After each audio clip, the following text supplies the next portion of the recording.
Hi, welcome back guys.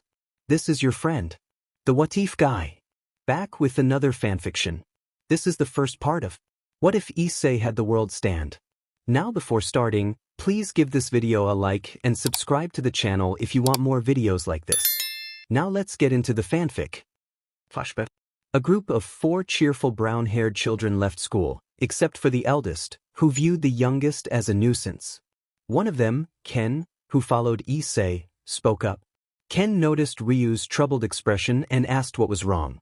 Izari, the eldest sister of the group, chimed in, reminding Ryu that he could always count on them as family. Ryu, feeling embarrassed, insisted that nothing was wrong. As the days passed, a year went by until 2 girls arrived, one with red hair and the other with black. They were Rias Gremory and Sona Citri, who sensed the auras of the 3 brown-haired children, paying little attention to the youngest among them. Ryu and Izari were both 6 years old, with Izari born shortly after Ryu, making him the eldest. Ken was 5, and Issei had just turned 5 as well. Rias and Sona began their usual talk about believing in the supernatural, revealing that Ryu possessed a boosted gear. They were surprised to learn that Izari had the dragon teeth. Then they moved on to Ken, who had a sacred gear called Yami, a powerful sword. Rias and Sona decided that Ryu and Ken would join the Gremory faction, while Izari would join Citri, until a small voice interrupted. Issei, filled with excitement, asked what sacred gear he had. Rias responded coldly, stating that he did not possess one. This caused Issei's expression to shift from joy to despair, and soon everyone began to laugh at him, leaving him to retreat sadly to his room. From that day on, Issei was treated as a burden, sometimes even as a punching bag, enduring this suffering day and night. It is important to note that this treatment led him to develop a shy personality that hindered his ability to make friends. Even when he managed to get along with someone, his brothers would tarnish his reputation, labeling him a pervert alongside his 2 only friends, Matsuda and Motohama. And a flashback. Issei now lay on the ground like an insect when an adult brown-haired man entered the room. His father announced that it was time to eat, while everyone else nodded in agreement, leaving the youngest boy lying in a pool of his own blood, being mocked. Issei vowed that one day he would make them pay for their disdain and that everyone would kneel before him, the great Issei. In a moment of anger, he declared this to himself. Suddenly, he lost consciousness and found himself in a blank space. Confused, he wondered where he was. A mocking laugh echoed around him. Issei demanded to know who was there and urged the figure to show themselves. A shadow responded, revealing a blond man holding a box. Issei asked who he was. The man introduced himself as Dio, almost shouting, but added that he could also be called Dio-sama, with a characteristic mocking tone. Dio told Issei that he had seen how life had treated him and asked if he wished to rise above everyone, making them beg at his feet. He offered to guide Issei toward the system that governs all existence. Issei, intrigued, asked what this system was. Dio replied simply, "Power." The blonde replied with a smile, leaving the brown-haired boy deep in thought. Issei hesitated, unsure of how to respond. Dio nodded, indicating that he understood. Suddenly, a white light began to emanate from the small brown-haired boy's body. Confused and frightened, he wondered what was happening to him. Dio explained that he was leaving his consciousness. Issei was taken aback, realizing that this was indeed his consciousness, as no one had ever told him before. He asked how he could return and how he would communicate his decision, speaking quickly. Dio advised him to focus, assuring him that he would bring him back if needed, maintaining a relaxed tone. Issei agreed and then faded from his consciousness. The next day, Issei was lost in thought about Dio's proposal. He was leaning toward rejecting it, feeling that he wasn't as troubled as Dio had suggested. However, the final straw came when he overheard his parents and siblings, along with the Gremory and Citri families, plotting to eliminate him. One of them remarked that it was a good plan to finally rid themselves of the nuisance. As they all nodded in agreement, Issei ran from the house, tears streaming down his face. He found a safe distance among some bushes, assuming a lotus position to concentrate deeply and enter his subconscious. Dio greeted him, suggesting that he had found his answer. Issei confirmed this, and Dio smiled with a hint of mischief. He informed Issei that they would begin the next day. Issei, still troubled, asked what he needed to do. Dio smiled again as a strange humanoid figure appeared beside him, leaving Issei in disbelief. Before he could respond, Dio explained that Issei would leave his home to start his training the following day. Issei nodded in agreement and returned home, packing his few belongings into an old backpack, hiding them to avoid any prying eyes that might ruin his plan. He went to sleep, determined to execute his plan early the next morning. The next morning, around 5 a.m., Issei woke up, ready to put his plan into action. He had everything prepared, but someone interfered: his older brother, Ryu, who had woken up early to carry out his own plan to get rid of the nuisance. Ryu approached with a malicious smile, asking where Issei was rushing off to. Issei responded with a serious demeanor, revealing a deep sadness beneath the surface. Ryu's ego was bruised by Issei's comment, and he angrily shouted at him before throwing a punch that sent Issei crashing through the door and into the yard. Struggling to get up, Issei narrowly dodged another punch aimed at him. Ryu taunted him, feeling confident. Just then, their siblings and parents came downstairs. Their father, with an authoritative tone, questioned the commotion. Ryu dismissed it, claiming he was just dealing with the nuisance resisting him, which only irritated Issei further. Their father smiled, encouraging Ryu to finish it quickly. Ryu turned back to Issei, who glared at him defiantly. He challenged Issei to have some fun, launching himself at his younger brother, who barely managed to evade the blow. Ryu remarked that Issei wasn't so bad after all, signaling for their other siblings to join in. Ken boasted that it would be too easy, while Izari suggested calling Rias and Sona to enjoy the spectacle, mocking Issei in the process. Their father agreed, stating it wouldn't be fair if only they had fun. With that, they all turned their attention to Issei and charged at him. After a while of beating him, Rias and Sona, the heirs of their clans, arrived. Rias expressed disappointment that they had finished so quickly, wishing for more of Issei's cries of agony. Sona echoed her sentiment, lamenting the wasted opportunity. They approached Issei's weakened body, kicking and spitting on him while laughing, leaving him feeling powerless.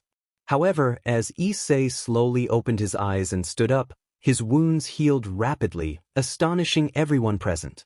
In his mental space, Dio commented on the beating Issei was taking, playfully offering his power to help him wipe the floor with them. Issei eagerly accepted, wanting to crush them like the pests they were. This brought a smile to Dio's face. Outside of Issei's mental space, he stood tall, unscathed, and began to laugh maniacally, ready to turn the tide. Issei, now under the influence of Dio, moved with astonishing speed, evading Ryu's attacks and countering with precision. Ryu fell unconscious, and Issei looked down at him with a smirk.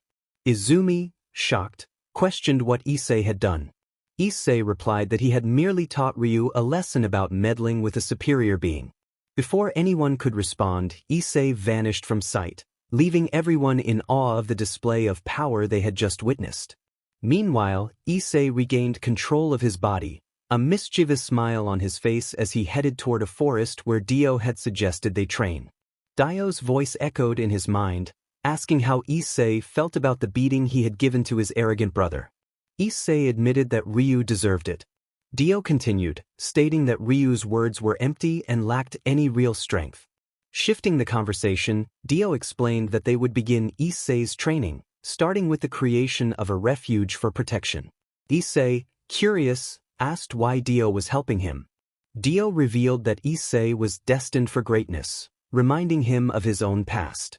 Issei expressed his gratitude, and Dio insisted that he should call him simply Dio, feeling honored to have such a privilege. Issei complied, but then inquired about the golden being that had appeared to protect them. Dio explained that it was a physical manifestation of the soul. Dio elaborated on what a stand was, how to obtain one, and the different types. He mentioned that since Dio was now part of Issei, they would share the same stand and its abilities. Issei was eager to learn about the world and its power to stop time. Dio explained that this ability could reach even greater heights, hinting at a state called heaven, which was the ultimate evolution of his stand. Issei listened intently, eager to understand more. Dio informed him that to reach that state, they would first need to maximize the world's current capabilities through rigorous training. Issei was excited to begin. Thus, they started their training, which would last 10 years. The training was intense, pushing Issei to his physical limits to HRSS the world's abilities. The training phases included 1 to 2 years, focused on enhancing his physical strength. 3 to 4 years, developed his mental capacity to ensure the world remained under control. 5 to 6 years, trained with his stand, practicing combat techniques against trees and other materials. 7 to 8 years, mastered the ability to stop time, achieving a duration of 30 minutes. 9 to 10 years, Dio taught Issei advanced combat techniques and introduced him to Hamon, a technique that amplified physical abilities and enhanced the world's powers. After the training period, Issei had transformed, his hair becoming increasingly blonde as Dio's soul fully merged with his own. Issei felt it was time to execute their plan to reach heaven. Dio acknowledged that their time together was coming to an end, having taught Issei the essentials for their journey.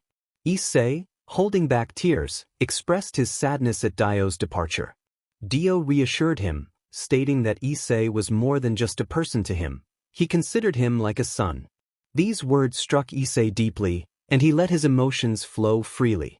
Dio, with a tear in his eye, smiled at Issei before merging completely with his soul, disappearing in a burst of light. His final words echoed in Issei's mind, expressing pride in him. Issei vowed to make Dio proud as he prepared to return to Kuo, feeling determined. Now, with a new look that blended Dio's and his own features, Issei set out to find an apartment in Kuo. Using the world, he had acquired some funds from the wealthy, leading him to a house for sale.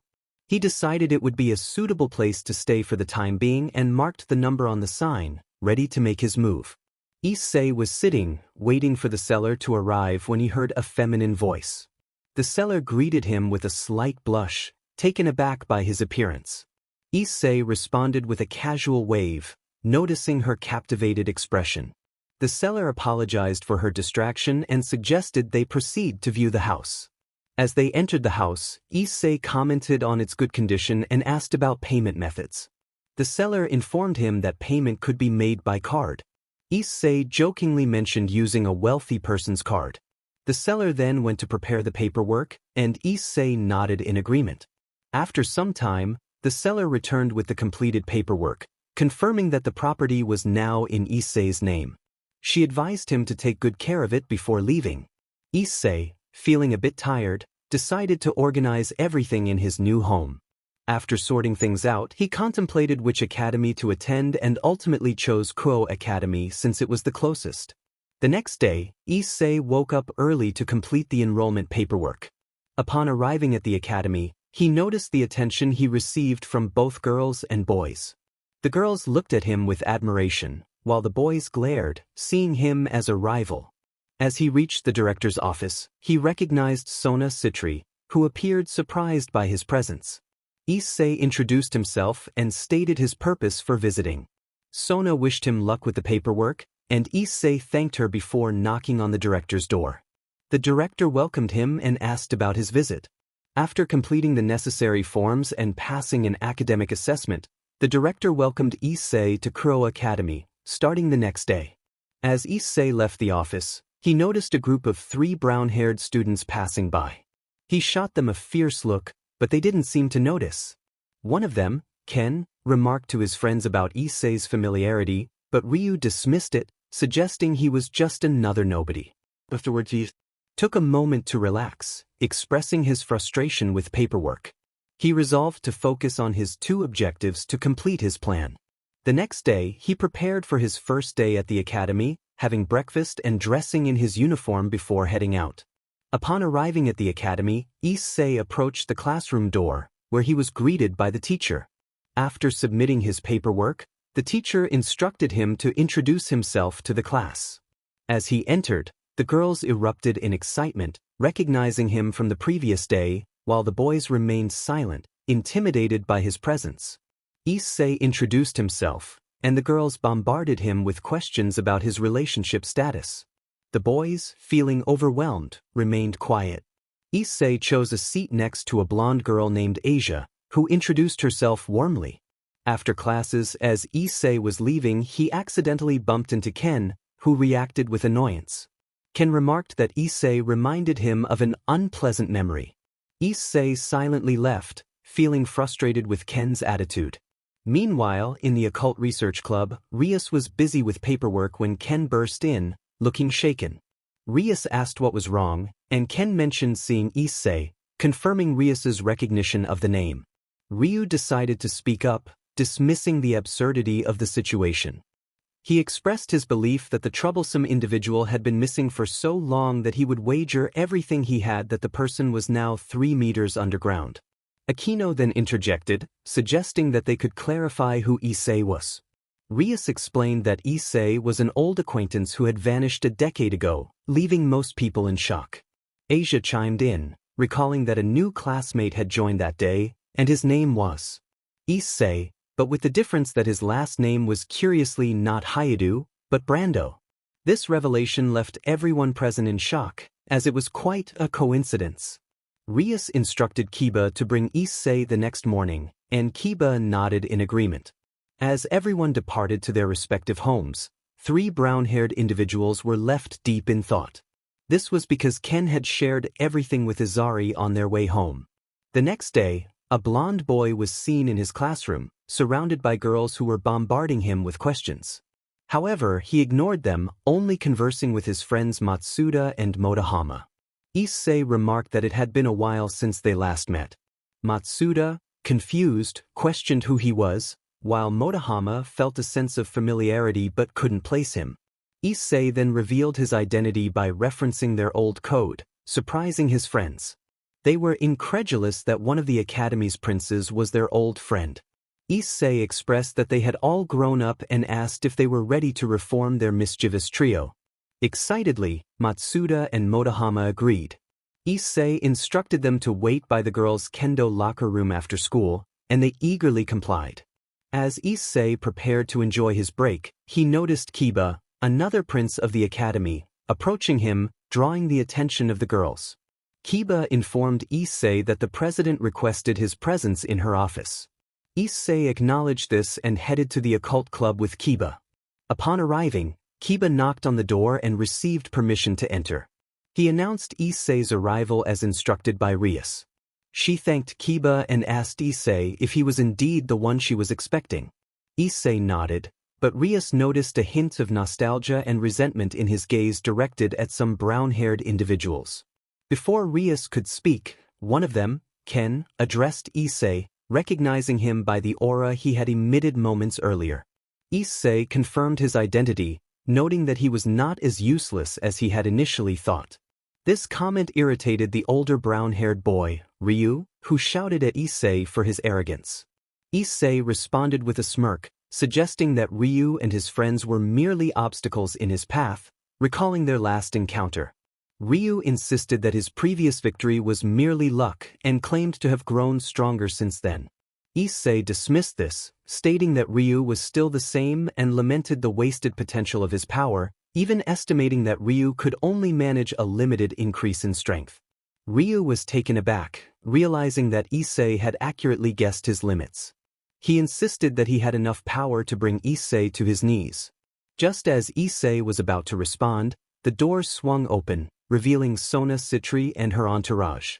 Sona questioned the situation, and Rias reminded her of Issei's return. Sona acknowledged this, asking where he was. Issei, unable to resist, chimed in with a sarcastic remark. Saji, one of Sona's companions, demanded to know who Issei thought he was to speak to the president that way. Sona intervened, telling Saji to let it go, as it wasn't worth it. Issei couldn't help but laugh at the exchange, finding amusement in the tension. It was a beautiful day for a family of brown-haired individuals, except for the youngest member, Hyodou Issei, who was in his old, worn-out room. The furniture was aged, especially the bed, and there was a desk with a lamp on it. Issei lay on his bed, covering one eye with an ice pack, questioning why this was happening to him. Tears streamed down his face as he wondered what he had done to deserve such treatment. Just then, the door opened, revealing his older brother, Ryusaki Hyodou, or Ryu for short. Ryu stood with a mischievous smile and told Issei that they were waiting for him outside. Issei, feeling frustrated, demanded to know why they were treating him this way. Ryu, mocking him, explained that he was useless in battle and less useful for anything else. The others present felt a mix of fear and confusion at Issei's demeanor. Ryu declared that he would defeat Issei himself and charged at him.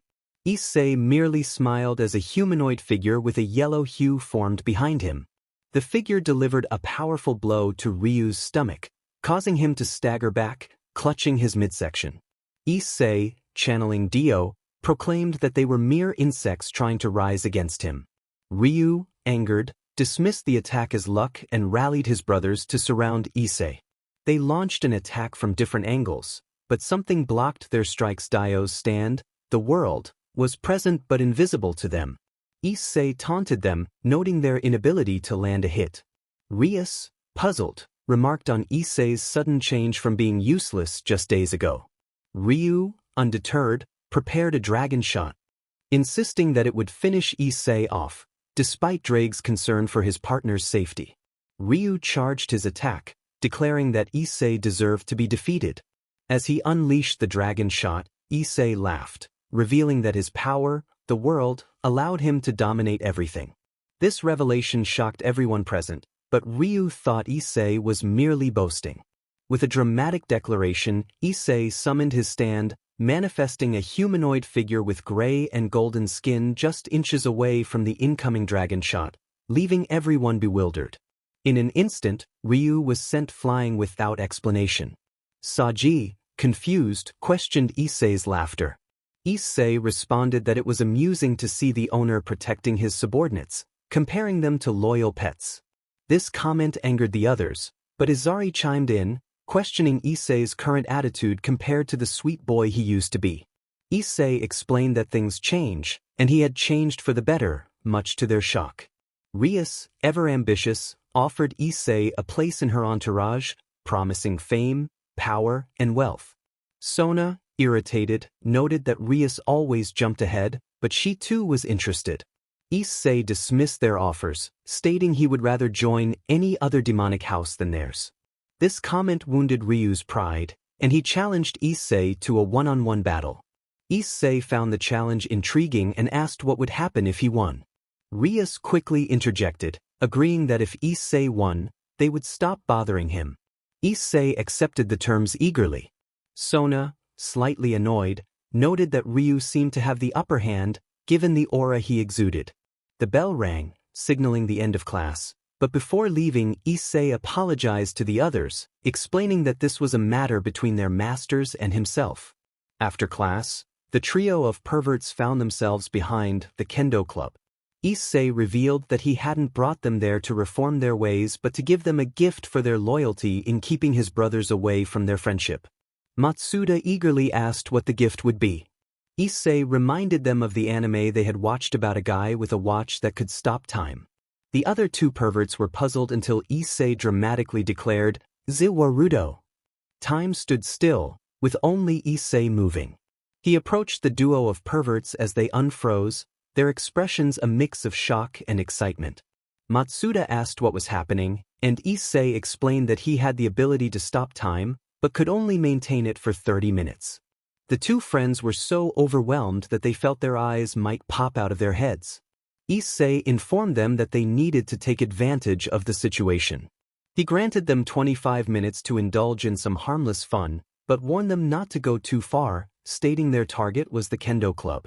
The two perverts could hardly contain their excitement, never having imagined such an opportunity would arise. Issei urged them to hurry but made them promise one thing: to leave their perverted thoughts behind. This left Matsuda and Motohama stunned, but they quickly agreed. Once they reached the changing rooms, they enjoyed their time so much that the 25 minutes flew by. Issei reminded them it was time to leave before they got caught, as his time was running out. Matsuda and Motohama left feeling exhilarated, but before departing, Matsuda playfully swatted his captain, claiming it was for all the times she had scolded them. As they distanced themselves, the time freeze ended, and a loud scream erupted from the kendo club members. Matsuda and Motohama were astonished, still trying to process that it had all been real, believing it might have been a dream. Issei announced that it was time for him to leave. Matsuda and Motohama expressed their gratitude, wishing him luck as they hurried home, vowing never to wash their hands again. Meanwhile, in the academy courtyard, two followers awaited a certain blonde. Ryu, tired of waiting, expressed his frustration, calling the wait a waste for someone he deemed insignificant. Just as he turned to leave, he felt an intense aura behind him and turned to find Issei standing there. Ryu taunted Issei, calling him a coward, while Issei challenged him, suggesting Ryu was simply eager to be humiliated. Ryu, annoyed, charged at Issei, who merely watched with a smug smile. Ryu activated his booster gear and launched a flurry of attacks, but Issei effortlessly dodged them, laughing lightly, which only irritated Ryu further. Suddenly, a voice echoed from Ryu's glove, announcing a series of boosts. Ryu, now more confident, lunged at Issei, but once again, Issei sidestepped the attack, leaving everyone in disbelief. Ken remarked on how effortlessly Issei was handling Ryu, while Izari noted that if Issei continued this way, he would completely dominate Ryu. Ryu, frustrated, demanded Issei to stand still so he could land a hit. Issei retorted that Ryu was pathetic, and it was embarrassing to be humiliated by a mere human. This revelation shocked everyone, as they realized that if Issei chose to join any faction, he would be unstoppable. Little did they know, he was already formidable on his own and would only grow stronger. Fed up with Ryu's pathetic attempts, Issei decided it was time to end the encounter and return home. An aura of yellow energy enveloped him as he prepared to strike, paralyzing Ryu momentarily. With a battle cry, Issei unleashed his attack, declaring his move with fervor. At that moment, the three brown-haired individuals were sent flying, unconscious, just like Ryu had once experienced. The rest of the group was astonished at how, in an instant, he had dispersed the attack and sent his brothers soaring, leaving everyone speechless. Issei acknowledged that the fight was over, and Kaneko confirmed that their seniors were out of the match, declaring Issei Brando the winner. Issei left, leaving everyone incredulous at what they had just witnessed. We find Issei resting in bed, but he suddenly jumped up, realizing he had forgotten that it was Wednesday and he needed to attend class. He cursed himself for oversleeping and checked his watch, surprised to see he had only 10 minutes left. Using his ability, the world had exhausted him, but the upside was that he could now extend its duration to 1 minute, making his new limit 31 minutes. Issei thought quickly and decided to invoke the world to stop time, allowing him to organize himself and leave his house while time was frozen. Once he felt he was nearing his limit, he ducked into an alley to avoid suspicion.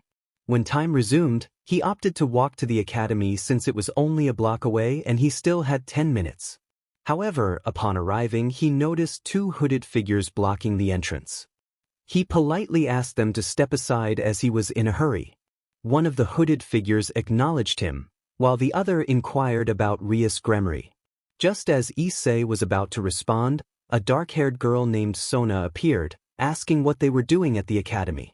The hooded figures explained they were there to speak with the Gremory and Citri heirs. Sona instructed them to return after school. Issei, who had been listening, remarked that he could leave now, holding a box of popcorn that seemed to have appeared from nowhere.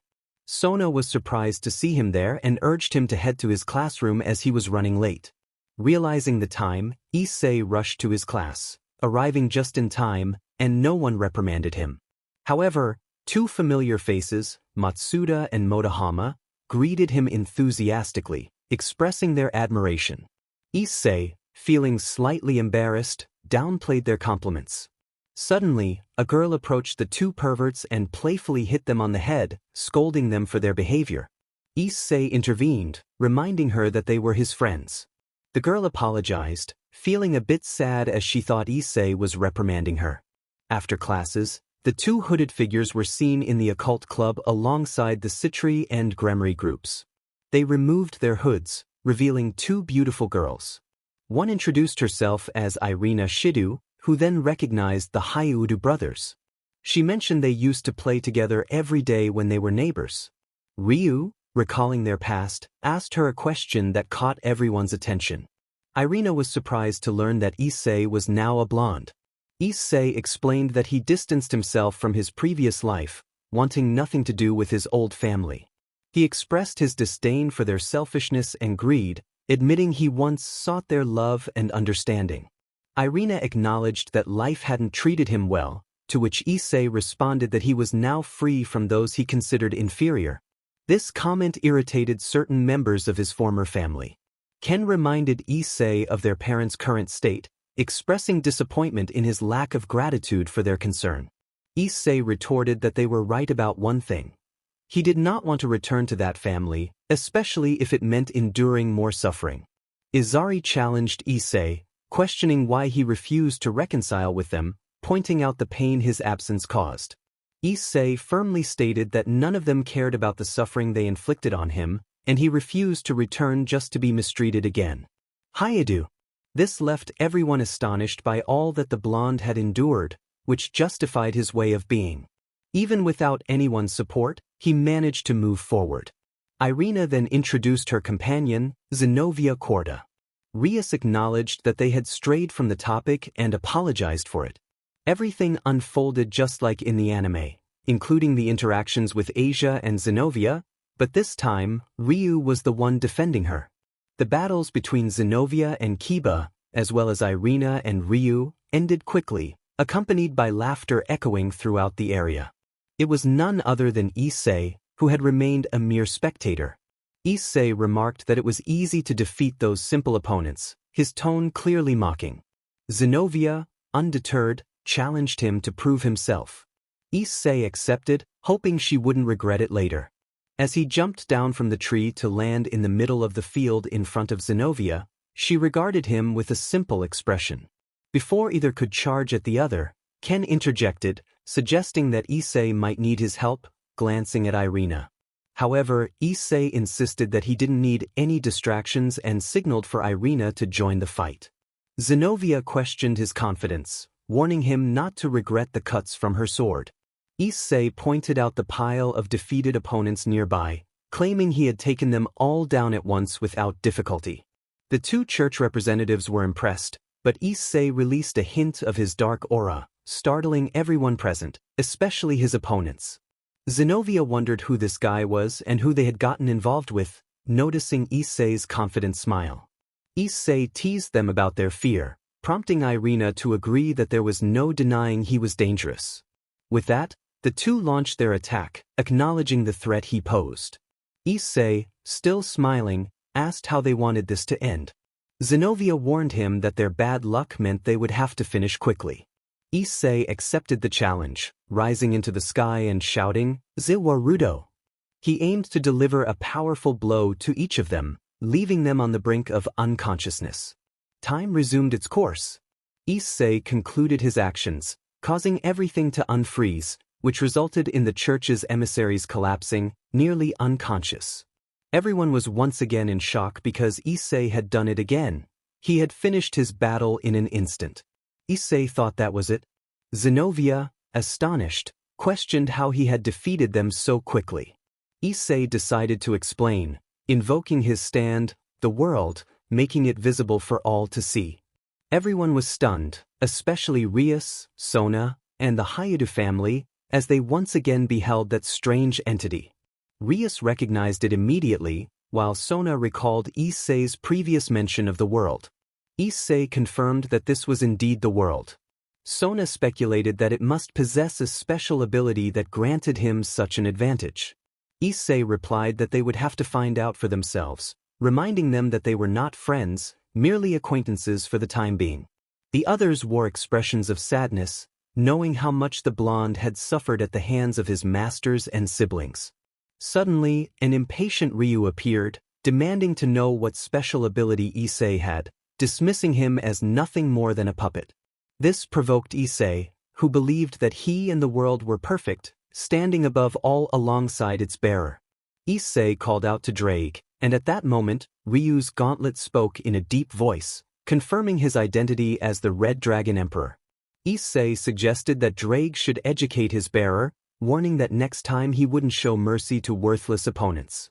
To everyone's surprise, Drake responded, advising Ryu to listen, as Issei was on a completely different level, comparable to a cadre.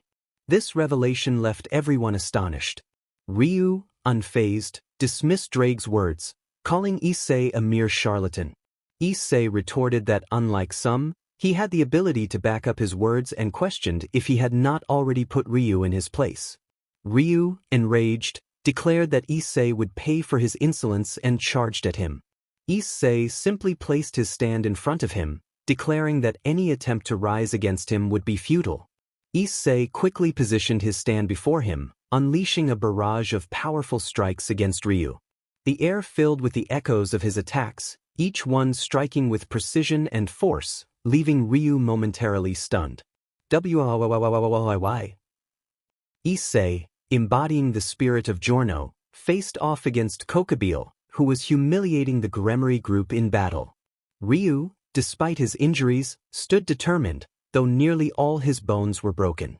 Issei warned Drake that next time, he wouldn't hold back, and Drake promised to help him reason with Ryu. The group left with a sense of horror, knowing Ryu's condition was critical. As Issei returned to his apartment, he enjoyed the rest of the week. However, by Sunday, he sensed a great battle unfolding and took to the skies, heading toward the chaos. Meanwhile, the Gremory group struggled against Kokubile, who was dominating them. He taunted Ryu, claiming he expected more from him, only to be met with Ryu's defiance. Ryu declared that he would end Kokubile himself. Kokubile, unimpressed, mocked Ryu's state, suggesting it was a waste for him to boast about defeating an opponent in such condition. Just then, Kokubile began to form a massive lance of light, visible for miles. However, before he could launch it, Issei arrived, disrupting Kokubile's focus and causing the lance to dissipate. Kokubile, surprised, questioned Issei's identity, to which Issei confidently proclaimed himself as Kokubile's worst nightmare. Kokubile laughed, dismissing Issei as a mere human incapable of challenging a fallen angel. Issei assured him he would regret underestimating him.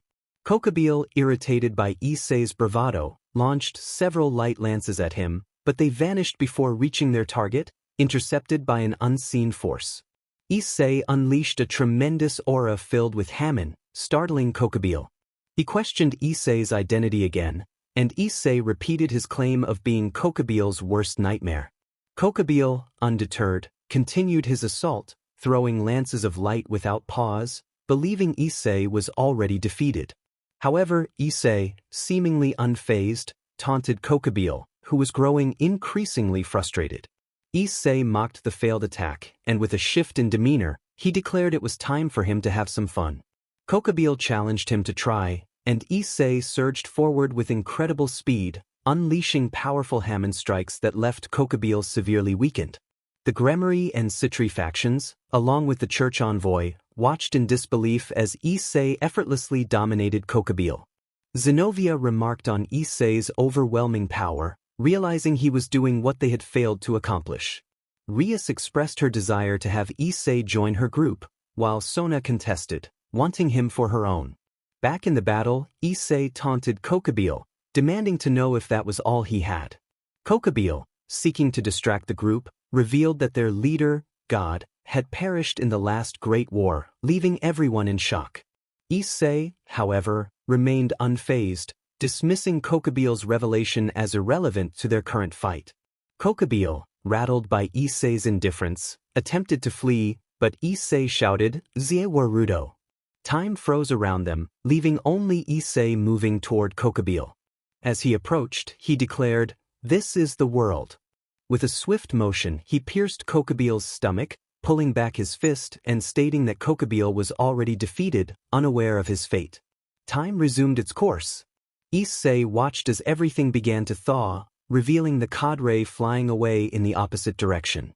Just moments ago, he had been several meters away, but now he stood right next to the cadre, who lay lifeless with a hole in its stomach. At that moment, the barrier shattered, revealing a brilliant blue light that landed beside the cadre. Drake's voice echoed, addressing Albion, who seemed to ignore him. Drake remarked that Albion was overlooking him, and soon after, a white armor appeared, leading to their usual banter. After a while, the Mao Leviathan arrived on the battlefield, with Rias and Sona providing reports on everything that had transpired. As they approached Issei, he suddenly vanished without a trace. Serafal inquired about the boy, while Sona explained that he was a classmate who had just defeated the Cadre and the Cerberus, leaving the Mao in complete shock. This shock deepened when Sona revealed that he was merely a human. After the academy was rebuilt, a group of brown-haired individuals gathered with a red-haired girl and a black-haired girl, accompanied by their followers.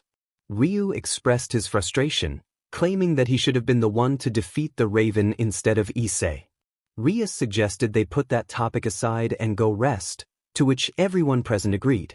Meanwhile, Issei was busy storing a certain person's blood in a vial, smiling as he spoke about being one step closer to reaching the heavens. He decided to go to sleep, knowing that the next day would be quite bothersome. The following day, after the incident with Kokobile, Issei was about to enter the academy when he noticed a group of 3 brown-haired students animatedly chatting with an albino who exuded immense calmness. Issei planned to walk by unnoticed, but the albino placed a hand on his shoulder and introduced himself. The albino confirmed Issei's name, to which Issei nodded in acknowledgement. The albino then mentioned that he had witnessed Issei humiliate Kokobile.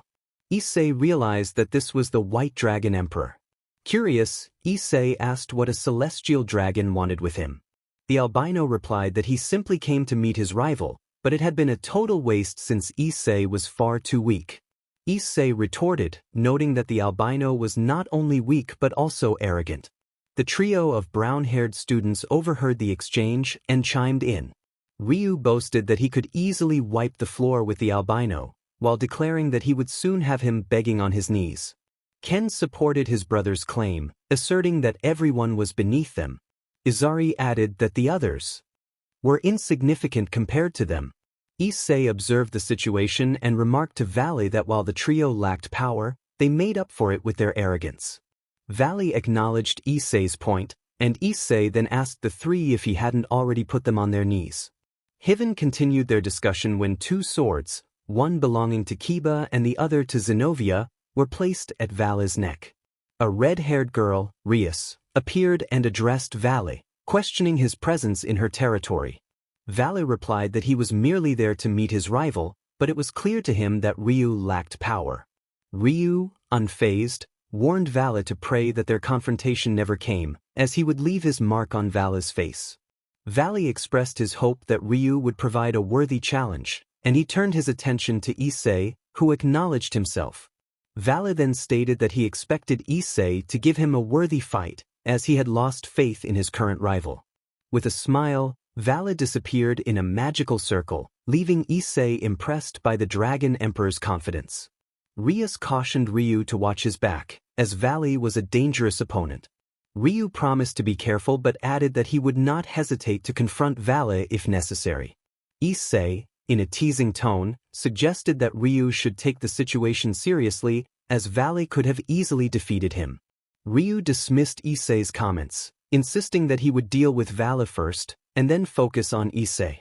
Just then, the school bells rang, signaling the start of classes, prompting everyone to rush to their classrooms. After class, the occult research club sat in their seats when a magical circle appeared, revealing Griffia Lucifuge, the wife of the Mao. Rias greeted her and inquired about her visit. Griffia informed Rias that the Mao had ordered her to relay that a faction meeting would take place in 2 days to discuss a peace treaty among the 3 biblical factions. Rias assured Griffia that she would inform Sona about the meeting, but Griffia clarified that she had already done so before arriving. Griffia then mentioned that the Mao had specifically requested the presence of the one who defeated Kokobile, as that person would need to provide their input regarding the alliance. Rias acknowledged this and promised to relay the message. Kiba was tasked with bringing Issei to the club. He found Issei peacefully napping under a tree, exhausted from classes. Kiba woke him, explaining that Rias needed him in the club. Issei agreed but requested 5 more minutes, leaving Kiba waiting patiently. After the time passed, Kiba led Issei to the occult research club, where Rias explained the situation regarding the upcoming meeting. Rias informed Issei that he was required to attend the meeting to share his perspective. Issei, feeling tired, expressed his desire to rest instead. Just as he was about to leave, Kaneko, a small albino girl, spoke up, asking if she could ask him something. Issei acknowledged her question, and Kaneko proceeded with 2 inquiries. She wanted to know about his childhood and how it influenced his relationship with his siblings and Rias. The room fell silent, as everyone was eager to hear Issei's story. Issei decided to share, recounting his happy childhood with the Hyodou family before Rias and Sona arrived. His story captivated the audience, leaving them shocked at the revelations about their president and her companions. The members of the Gremmery entourage stood and bowed to Issei, apologizing for the wrongdoings of their peers and their president. This gesture surprised Rias and the 2 brown-haired boys, who had not expected such an extreme response. Issei reassured them that they were not to blame for the actions of others, and those who should apologize were absent. Ryu, feeling defiant, sarcastically suggested that he should bow and kiss Issei's foot. Issei responded with a smirk, implying that he could easily defeat them if he wished. The atmosphere shifted as Issei released a hint of his aura, causing the brown-haired boys to feel a chill from its intensity. However, he quickly reined it in, leaving everyone relieved as the oppressive feeling dissipated. Issei smiled at the club members as he prepared to leave, causing some of the girls to blush at his charm.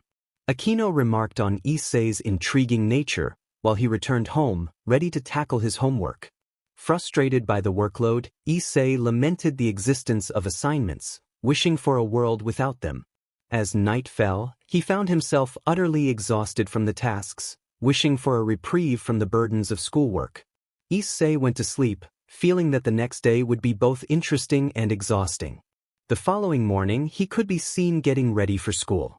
Issei had already put on his uniform and was preparing to head to the academy. On the way, he sensed more presences than usual around the school, leaving him quite confused. Upon arrival, he noticed older individuals alongside students, prompting him to mutter to himself in surprise about the unexpected visitors. As he processed the situation, he was approached by a brown-haired boy. Ken informed him that some people were looking for him.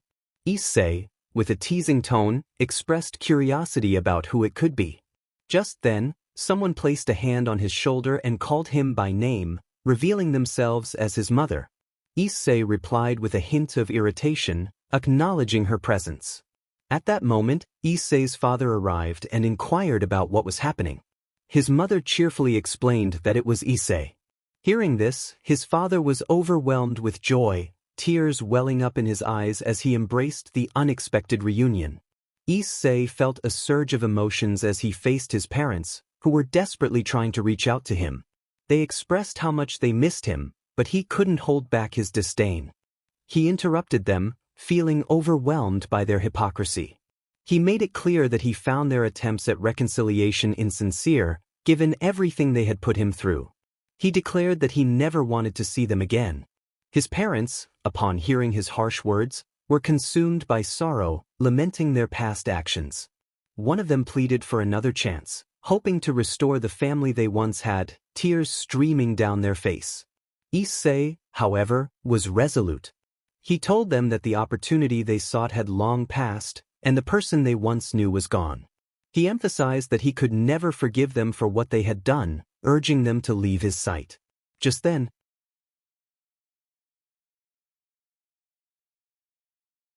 first sharing their own name, the young man introduced himself as Biko, a descendant of Sun Wukong. Issei was pleasantly surprised to meet someone like Biko in such a place and introduced himself as Issei Brando. Biko acknowledged the introduction but mentioned he had to take Valet back. Issei agreed but first approached Valet's seemingly lifeless body. He invoked his stand and delivered a gentle blow, creating a brief illusion of distortion and a soft glow emanating from Valet. To everyone's astonishment, Valet was completely healed, as if he had never been harmed. Biko was shocked, questioning how Issei could heal Valis so quickly, noting that even a sacred gear would not be able to achieve such rapid results. Issei explained that his power surpassed that of a mere sacred gear. As Biko prepared to leave, Issei bid him farewell. Biko disappeared in a magical circle, taking the unconscious but fully restored Valet with him. Many were still in disbelief over what they had witnessed when a fallen angel spoke up. Azazel expressed his astonishment, echoing Biko's sentiment that what had just happened should have been impossible. Issei reiterated that his power was far beyond that of a simple sacred gear. At that moment, a very attractive angel entered the conversation. Gabriel introduced herself and confirmed Issei's identity, stating that she had the ability to see into people's hearts. She detected both purity and malice within Issei. Before Gabriel could elaborate, Issei interjected, explaining that his heart was made of pure malice. This revelation left Gabriel and the others stunned, as they had never encountered someone like him before. Ryu, a brown-haired individual, interrupted, urging Issei to be useful and heal him just as he had done for Valet. Issei replied that he had only healed Valet because he liked him, but his situation with Ryu was different. Ryu insisted that no one had asked for Issei's opinion and demanded that he come over and follow orders. Issei pointed out that Ryu was not in a position to make demands and reminded him of a previous warning he had given Drake. Drake, the dragon, made his presence known through the gauntlet, admitting that he had tried to educate Ryu without success. Issei issued a final warning to Ryu and any members of his troublesome family. This caught the attention of Ryu's two brothers, who were eager to confront Issei. Ken questioned Issei's intentions, while Izumi threatened him, suggesting that if he didn't comply, they would annihilate him. Just then, the voice of Tiamat, a dragon, emerged from Izari's gauntlet, cautioning the trio about the danger Issei posed. Issei expressed relief that someone was finally aware of the situation, as he was growing tired of the ignorance. Tiamat apologized on behalf of her host for their actions against Issei. He reassured her that there was no need for concern, as he would eventually teach them a well-deserved lesson. Before Tiamat could respond, Ryu, now recovering, stood up and approached Issei with his brothers, declaring that they would gladly put Issei in his place. Izari echoed Ryu's sentiment, and Ken warned Issei that he would soon learn why he would always be in their shadow. Issei found their remarks amusing, noting that he had been thinking the same thing. The three brothers stood before Issei, who wore a mocking smile. Surzek, observing the situation, questioned whether they were sure about confronting Issei under these circumstances and if Issei was confident he could handle three opponents at once. Issei assured Surzek that it was not a problem, as they would serve as test subjects for his new abilities. Surzek approved the challenge, advising them to avoid serious harm. Ryu expressed doubt about that, especially when it came to Issei. Michael urged them to get started, and Azazel agreed, stating it would be a good opportunity to study their abilities. Before they could take a step, Issei was already behind them, laughing at how they hadn't even noticed him move.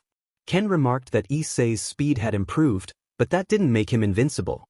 The three brothers launched powerful punches at Issei, but he didn't budge an inch. Issei laughed, taunting them about their efforts. They continued to strike, but it felt as though they were hitting an unyielding steel wall. As Issei closed his eyes, Ken seized the moment to attack with his sword, aiming for a deep stab. However, the moment the blade touched Issei's skin, it shattered into pieces. Growing tired of their antics, Issei decided to counterattack, delivering a powerful blow that sent the three brothers crashing into a column. He remarked on their pathetic attempts. Ken expressed his disappointment, expecting more from them, before taking to the skies and vanishing from sight. Ryu commented that Issei had likely fled like the coward he always was. Just as they were about to say anything more, a yellow light descended toward the three of them. It was Issei, riding a bulldozer, and he shouted with enthusiasm as he approached. The massive road roller loomed ominously, casting a shadow of dread over the onlookers. They believed it would crush everything in its path, but what they didn't realize was that the brown-haired fighters were pushing back from beneath the machine.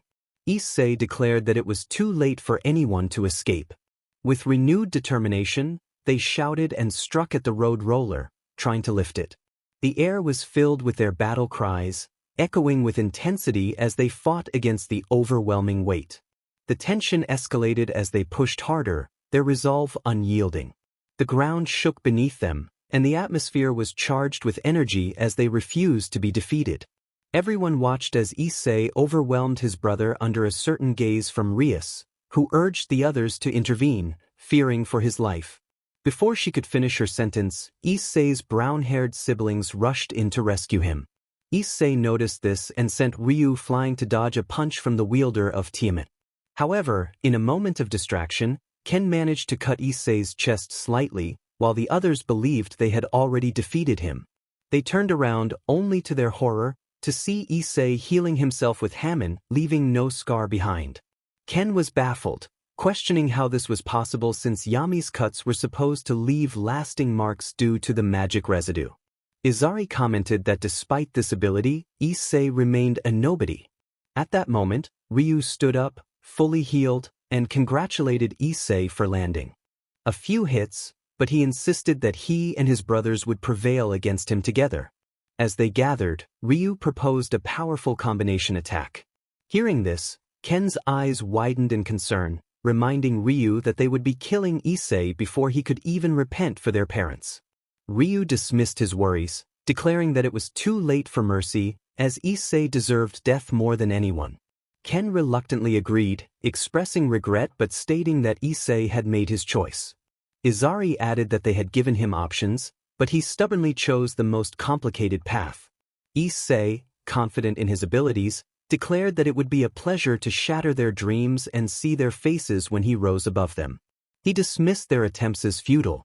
Ryu challenged him, eager to see him try as he and his brothers charged their most powerful attacks: Dragon Shot, Shadow Cut, and Ray of Devastation. As their powerful strikes echoed throughout the area, Issei proclaimed that he would repeat himself. The power he possessed was that of the world, the power to dominate the world. Everyone was taken aback by his words, and certain individuals, a red-haired girl, a black-haired girl, and a trio of brown-haired boys, remembered similar words from years ago, chilling them as they feared ending up like Ryu. The trio believed Issei was doomed by their attack, but just before it struck, he shouted once more, "Ziwarudo." Confusion spread among the onlookers, and before Azazel could inquire about the term, a voice resonated through the area. Kateria mocked the false Mao, revealing their hidden presence. This startled everyone, as they had completely forgotten about her. Rias and Ryu decided to rescue their ally while the others stayed behind to combat the enemy forces. Before parting, Azazel handed Ryu a bracelet, instructing him to use his blood if it didn't work, and they proceeded with their plan. Azazel confronted Kateria, and the battle unfolded similarly to the original story. However, when Azazel let his guard down, Valley attacked him from behind just as Ryu arrived, restoring time to normal. Azazel confronted Valley, accusing him of betrayal, to which Valley replied that this side was far more entertaining and hinted at his desire to reclaim the throne. Everyone was horrified by Issei's actions, having believed he had killed his brothers. Rias confronted him, questioning how he could commit such an atrocity against his own family. Issei coldly stated that he didn't care. If they died, it was because they were weak. Rias pleaded with him to reconsider, but Zerzek intervened, apologizing to Rias and explaining that it was their decision, leaving him powerless to intervene. While they argued about the events, 3 brown-haired brothers snuck up behind Issei, attempting a surprise attack. Ryu shouted that Issei wouldn't escape unscathed, unleashing Dragon Shot. Izari followed with Ray of Devastation, while Ken added his own attack, Dark Cut, claiming it was revenge for their parents' humiliation. Issei watched with a mocking expression, having denied their attacks countless times before. This time, he decided not to use his time-stopping ability, opting instead to test one of his new skills. He warned them that if they planned to attack him with such insignificant energies, all their efforts would be in vain. Issei called forth his stand, effortlessly deflecting the 3 incoming attacks. Each strike distorted and vanished upon contact, leaving the onlookers in stunned silence. Zerzek noted the absurdity of Issei's power, marveling at how he could eliminate such formidable attacks with just a touch. He recognized that Issei was someone to be reckoned with. Azazel expressed his intrigue, eager to study Issei's abilities further. Michael turned to Gabriel, seeking his opinion. Gabriel acknowledged the advantage of having Issei on their side, especially as he showcased his immense power alongside the Hyodou and the wielder of Tiamat, not to mention his other brother, who possessed a formidable sacred gear. Back in the heat of battle, Issei taunted his opponents, questioning if they had accepted their defeat. Ryu firmly declared that he would never concede to someone like Issei. In response, Issei offered a challenge. As a reward for their efforts, he would allow each of them to strike him once, whether with magic or physical force, without making any defensive moves. The spectators were left speechless at the audacity of his proposal, realizing he was willing to endure whatever damage they could inflict in a single blow, remaining unfazed. Zurzek reiterated his concern, questioning Issei's sanity, as such an act could be perilous. Azazel reassured him, suggesting that Issei must have a plan if he was willing to take such a risk. Zurzek pondered this, but before he could act, he called out to Issei, confirming his certainty about the decision. Issei affirmed his resolve. Michael warned Issei that any consequences would be his responsibility. Issei acknowledged this with a casual response.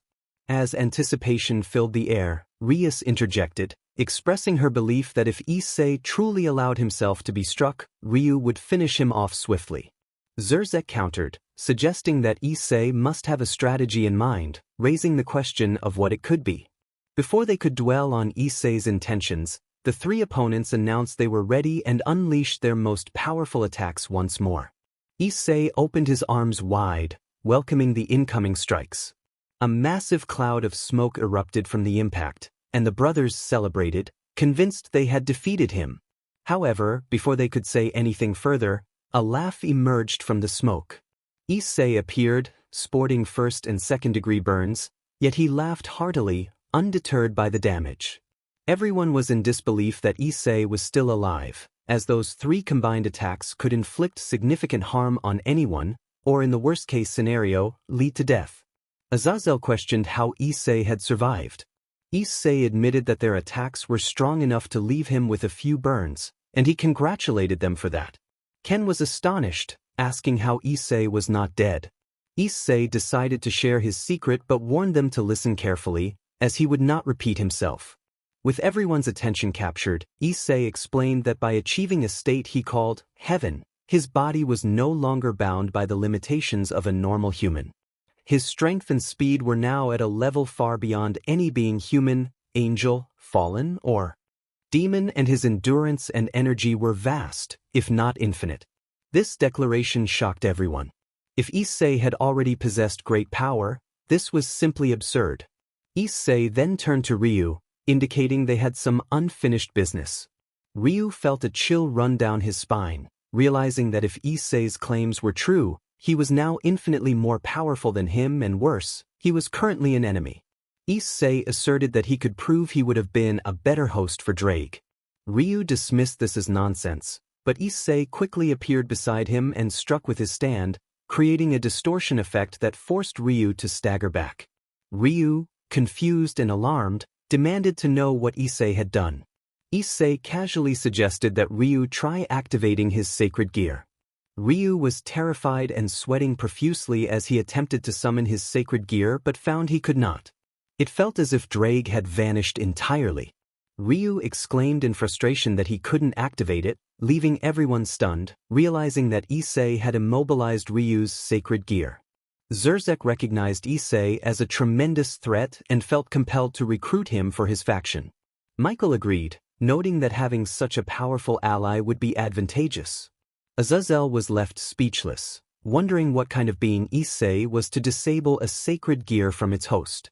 Ken and Izari, finally recovering from their shock, demanded to know what Issei had done. Izari insisted that Issei return Ryu's sacred gear, as it belonged solely to him. Issei merely frowned and stated that they were in his way before delivering a powerful punch with his stand, rendering both Ken and Izari unconscious. Issei then addressed Ryu, explaining that the answer to what had happened to his sacred gear was simple. He raised his hand, and a green glow formed, revealing Ryu's gauntlet now in Issei's possession. This revelation nearly gave everyone a heart attack. They understood that Issei was not to be taken lightly. Issei declared that he would prove he was the better host right then and there, beginning to perform enhancements that seemed endless.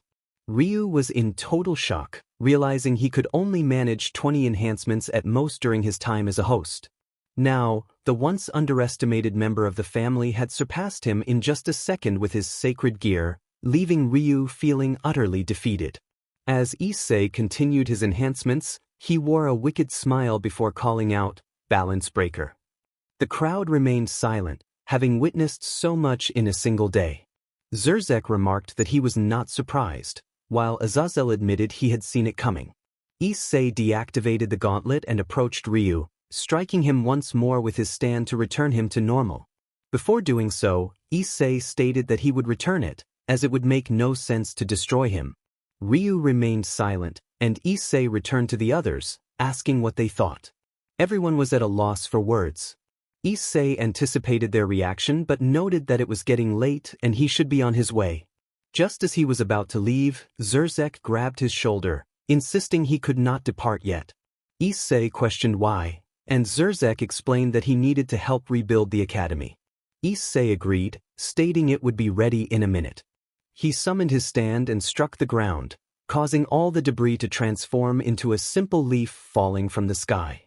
With another strike, he created a completely new academy as if nothing had ever happened. With everything restored, Issei declared he was finally leaving. He summoned his stand once more and struck the air, tearing through reality to create a portal through which he entered, leaving the onlookers astonished. They then prepared to retreat through a magical circle to rest, leaving a distressed Ryu alongside his unconscious brothers as they returned home. Before anything else, the author wanted to express gratitude for all the support received, noting that they returned to writing after seeing nearly 700 views and 36 votes on the story so far. In the chapter, Issei was in his room playing video games with friends online when a random player commented on his performance. Another player joined in, teasing Issei, who decided to respond with a witty comeback, joking about the other player's mother. The squad erupted in laughter at the exchange. Issei then asked if they wanted to play another game, but they decided to log off instead.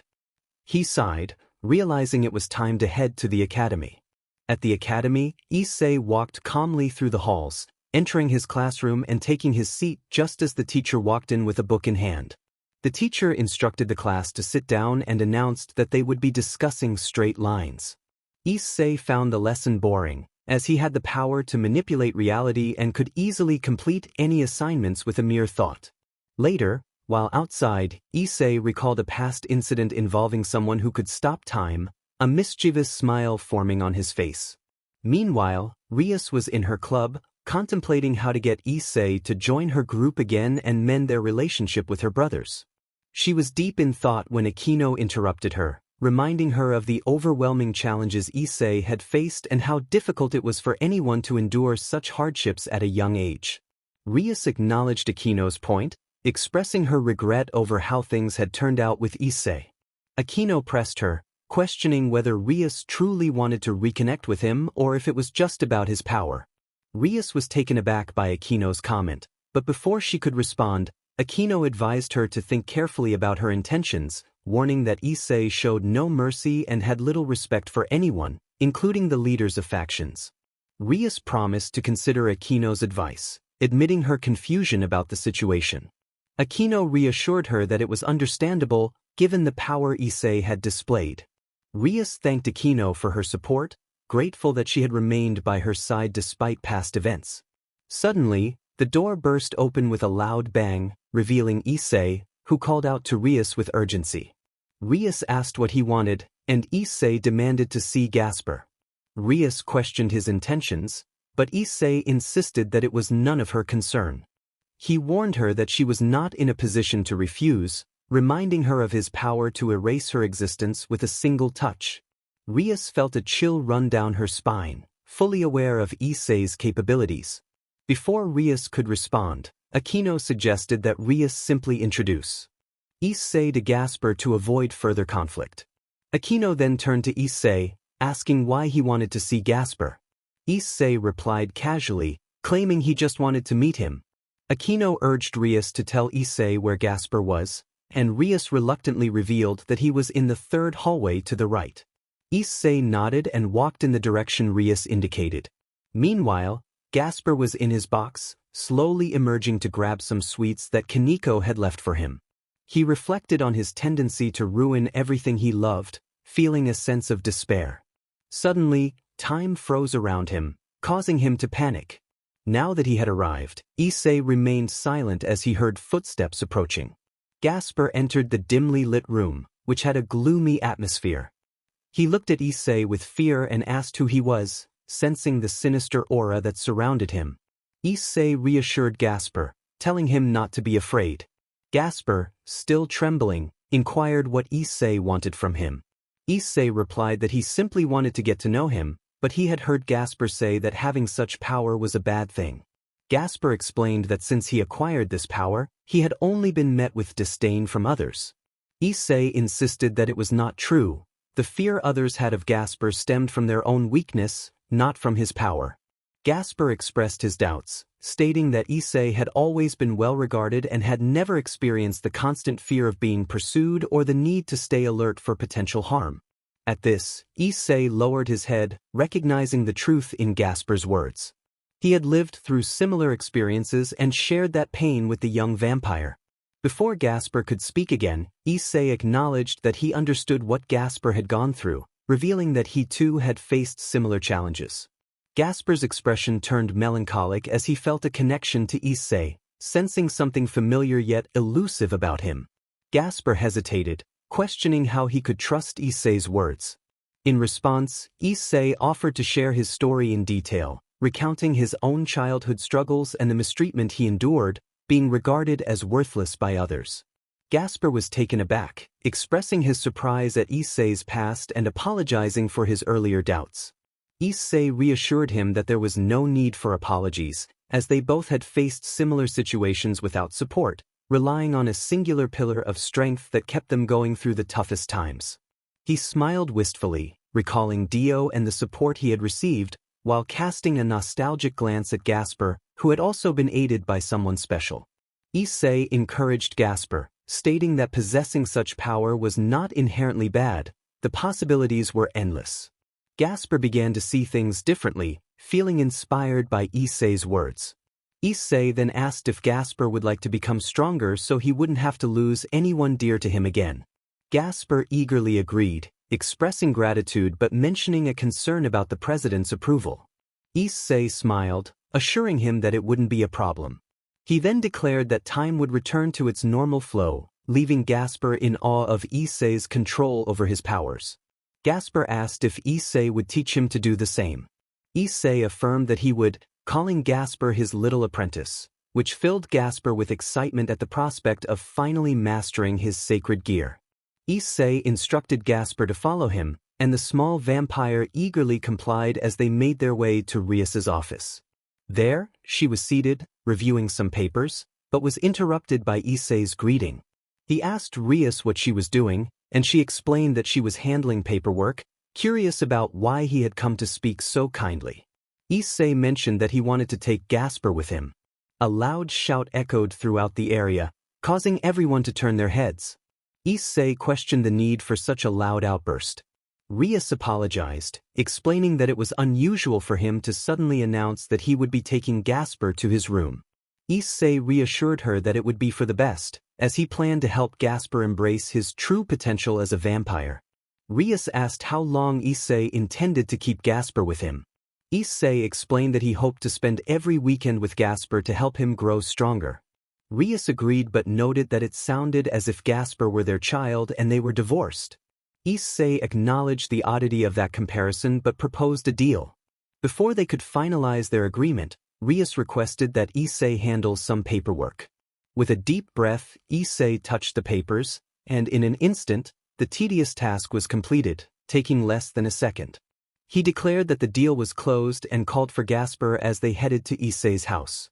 Once there, Issei emphasized the importance of strengthening Gasper over the weekend, but first, they needed to work on his attitude and help him become more confident. Gasper expressed confusion about what was wrong with his demeanor. Issei pointed out that his shyness was holding him back and that he needed to assert himself more. Gasper agreed to the training and asked when they would begin. Issei replied that it would start immediately, wearing a mischievous smile. After 2 days of intense training, Monday arrived, and students were making their way to school. The focus shifted to Issei and Gasper as they left the house and walked to the academy. After a few minutes, they reached the entrance and made their way to the occult club. Upon arriving, they knocked on the door and received a pass from Rias. Issei announced Gasper's arrival, but the room was silent, causing everyone to raise an eyebrow in surprise.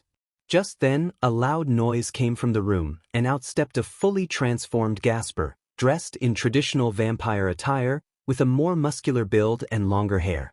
The transformation left everyone in awe of Gasper's newfound masculinity. He proudly declared himself a perfect being alongside his servant, standing next to Issei as they struck a pose reminiscent of a popular anime.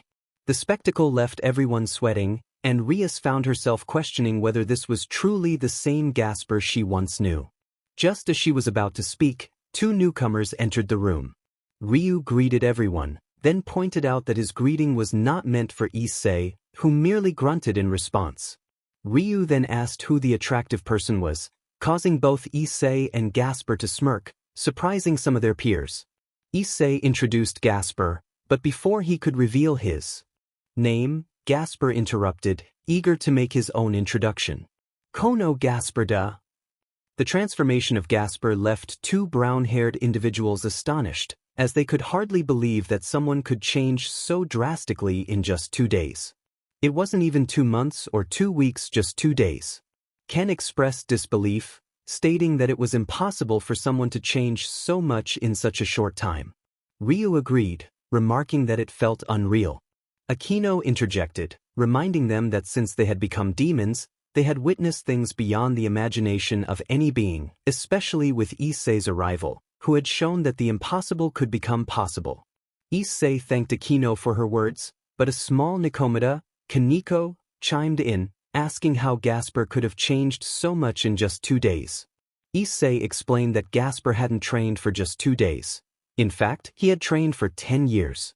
This revelation left many confused, prompting Kiba to question how that was possible given Gasper's ability to stop time for only 30 minutes.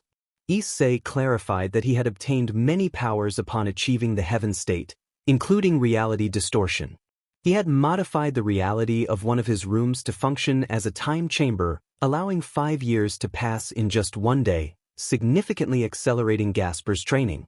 Additionally, he had enhanced Gasper's abilities as a true vampire while ensuring he retained his demon side and modified his body to be immune to sunlight. Everyone was astonished by this explanation, realizing that Issei had accomplished feats that defied reality itself and had dramatically accelerated Gasper's power. Issei concluded that it was time for him to leave, having fulfilled his duty as a teacher for the day. Gasper bid farewell, expressing his desire to transcend even further to be able to land a hit on Issei. Issei reassured him and encouraged him to demonstrate a small part of his training. Gasper then announced that he would show everyone what he was capable of. He summoned a weapon from his forearm and made a small cut on his arm, surprising everyone with his boldness. However, their astonishment turned to delight as they watched his arm heal instantly, as if it had never been harmed. It was clear that Gasper had become incredibly resilient, but Rias interrupted the moment, stating that with his new power, he could serve her twice as well. Gasper shot her a sharp look, firmly stating that he only served Issei, releasing a menacing aura that silenced the room before he went to a nearby piece of furniture and fell asleep. Rias remarked that it was undoubtedly Issei who had trained him, and Akino agreed, noting that Gasper was still the same at heart. Meanwhile, Issei was feeling bored in his classroom, contemplating his new plan to rise above everyone and establish his own empire. His thoughts were interrupted by the sound of bells signaling the end of classes. Upon arriving at his mansion, he headed to his training room. It was important to note that Issei referred to it as a training area for Gasper, who didn't actually need training since he could possess infinite strength, speed, and endurance by simply altering the reality of his body.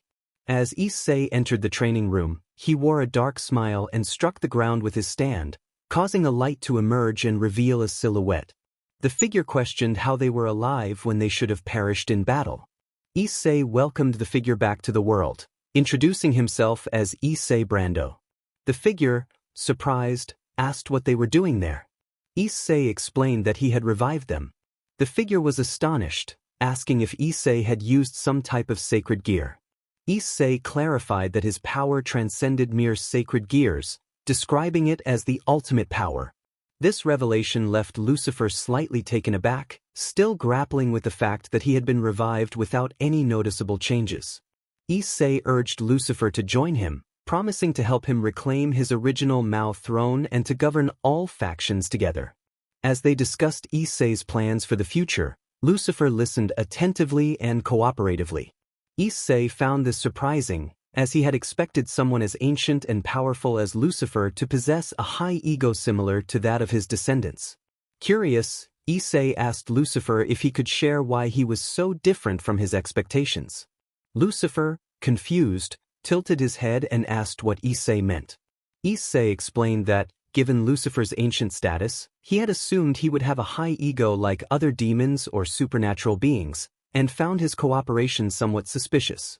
Lucifer responded that his previous attitude had been fueled by the hatred he felt toward his father and the expectations placed upon him by his people. He admitted that he had never desired the throne or to govern, as it had always been burdensome for him.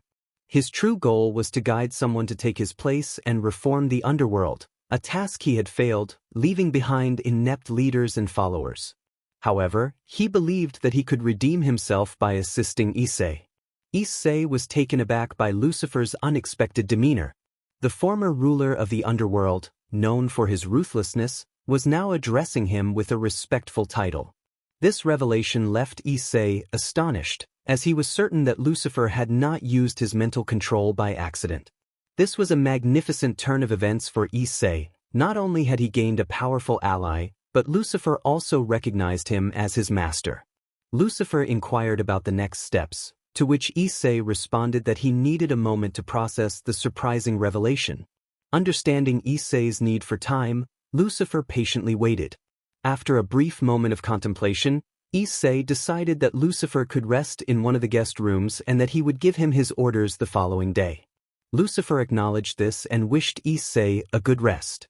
The next day, Issei was ready to head to the academy. As he descended the stairs, he was surprised to see Lucifer, dressed in a butler's outfit, standing by the door. Upon reaching the bottom of the stairs, Lucifer greeted him warmly, announcing that breakfast was served and wishing him a good meal. Issei expressed his gratitude, albeit a bit uncertain. After finishing breakfast, Lucifer offered to carry Issei's belongings to the academy. Issei politely declined, explaining that it would be best for Lucifer to remain hidden for now, as his presence could cause a stir among the factions if they discovered he was alive. Lucifer understood and suggested using a magic circle for Issei's departure. Issei agreed, believing it would not be a problem. Lucifer then created the magic circle while bidding Issei farewell. As Issei stepped into the circle, he found himself emerging from an alley a few blocks away from the academy. Sensing something was off, he quickened his pace. Upon arriving, he noticed the campus was eerily empty. Checking his phone, he realized it was a holiday, causing him to fall back in disbelief, lamenting the wasted early morning. Before leaving, Issei sensed magical presences emanating from the occult club. Intrigued, he decided to investigate. Upon arrival, he paused time and stealthily entered, hiding in a corner to avoid detection. With a determined expression, he whispered the words that would set his plan in motion. Issei had just finished his conversation with Azazel when he decided to head to a cafe 2 blocks away. As he walked calmly toward the cafe, he reviewed his plans and what he would do once he stepped into the underworld. Issei knew he had to be careful at this point. One wrong move could complicate everything more than he desired. Without realizing it, Issei arrived at the cafe, which had a peculiar name, Antiku. Upon entering, he was immediately attended to by a waitress who welcomed him and directed him to the only available table. After taking a seat, the waitress asked what he would like to order. Issei replied that a coffee would be fine. What he didn't expect was for a girl to approach his table and ask if she could sit down since there were no other seats available. She introduced herself as Jolin Kujo after Issei invited her to sit. They quickly struck up a conversation that lasted for hours, losing all track of time as they discussed their interests and preferences. Eventually, Jolin mentioned that she had to leave but offered to exchange phone numbers so they could talk again. After sharing their numbers, they each headed home. When Issei arrived at his mansion, he was greeted by Lucifer, who inquired about his day. Issei shared that he had met a girl, prompting Lucifer to tease him about it, which made Issei slightly blush. He quickly dismissed the comments, stating he was tired and needed to sleep. The next morning, Lucifer woke Issei for breakfast. After eating, Issei organized himself and prepared to go to the occult club to settle matters with the Gremory family and decide on his journey to the underworld. Upon arriving at the club, he found only Rias and Aquino, who were planning their vacation in the underworld. Aquino greeted him, and Rias followed suit, which surprised her since Issei rarely spoke to her. Curious, Rias asked if he was in a good mood. Issei replied that it was just common courtesy to return a greeting. Rias found it strange that he would speak to her at all. Issei then explained that Azazel had informed him they would be going to the underworld and that he needed to join them. Rias was surprised but quickly shifted the conversation back to their plans, mentioning they would leave the next day on the family train. Issei confirmed they would see each other then. Before they could continue, Gasper rushed into the room, leaping toward Issei in a friendly greeting. Issei asked when they would be heading to the underworld, and Gasper confirmed that was indeed the case. Just then, the door opened, revealing two serious-looking boys who immediately expressed their discontent at Issei's presence. Ryu questioned why Issei was there, and Rias reassured him that Issei was only there to discuss their trip.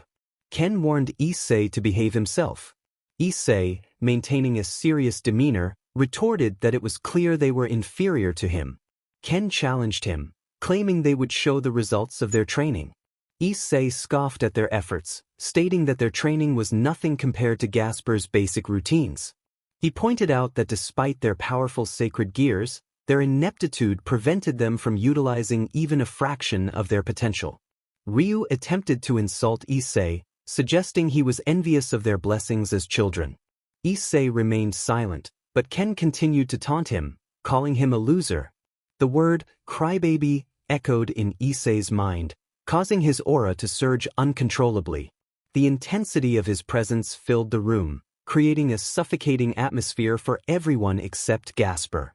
The others felt an overwhelming urge to escape, as Issei's aura radiated anger and fury, reminiscent of a predator that had found its prey. He lifted his gaze, his eyes reflecting a darkness that hinted at the worst of emotions, while his serious expression conveyed his immense power. Issei's skin began to pale as his power escalated beyond control, seemingly infinite. Just then, a magical circle formed beside him, and Lucifer appeared, ready with a spell. He cast it at Issei, who fell into a deep sleep. Seeing that Issei was now subdued, Lucifer spoke. Lucifer expressed his apologies for the disturbance caused by Issei and announced that he would take him home, promptly creating a magical circle to leave the scene. Silence enveloped the room, no one dared to speak, and the stillness was palpable. Everyone was stunned, having never witnessed such a display of power. The fear they felt only intensified as they realized the danger they had been in. As the shock began to wear off, Gasper was the first to react. He grabbed the two brown-haired boys by the heads and slammed them against the wall, demonstrating his frustration. Gasper shouted in anger, expressing his disbelief that the master could have harmed them. Rias intervened, urging Gasper to release them, fearing he might seriously hurt them. Gasper insisted that the master was right about their weakness, pointing out that they had fainted from the pressure. He released them, allowing them to drop to the floor. Rias told Gasper to let it go, as it was no longer worth it. Just then, Aquino interrupted, agreeing with Gasper. She pointed out the potential consequences had Issei not been controlled, suggesting that many could have been harmed. Aquino decided it was time to prepare tea for Ryu and Ken. At that moment, the rest of the occult club arrived and noticed the pale faces of their friends, prompting them to ask what had happened. Aquino took the time to explain the events that had unfolded. Meanwhile, Issei had awakened and inquired about what had transpired. Lucifer informed him that he had nearly harmed the members of the occult club. Issei, confused and unable to recall the events, asked for clarification. Lucifer explained that Issei had been so enraged that he lost consciousness, allowing his instincts to take over and unleash a power that had overwhelmed the others. Before he could cause any harm, Lucifer had intervened with a spell to put him to sleep and prevent a tragedy. Issei was astonished, recalling only the insults from his brothers, never imagining he could act purely on instinct, as he usually managed his emotions well. He remarked that he wished he had taken action against the troublesome duo of brown-haired boys.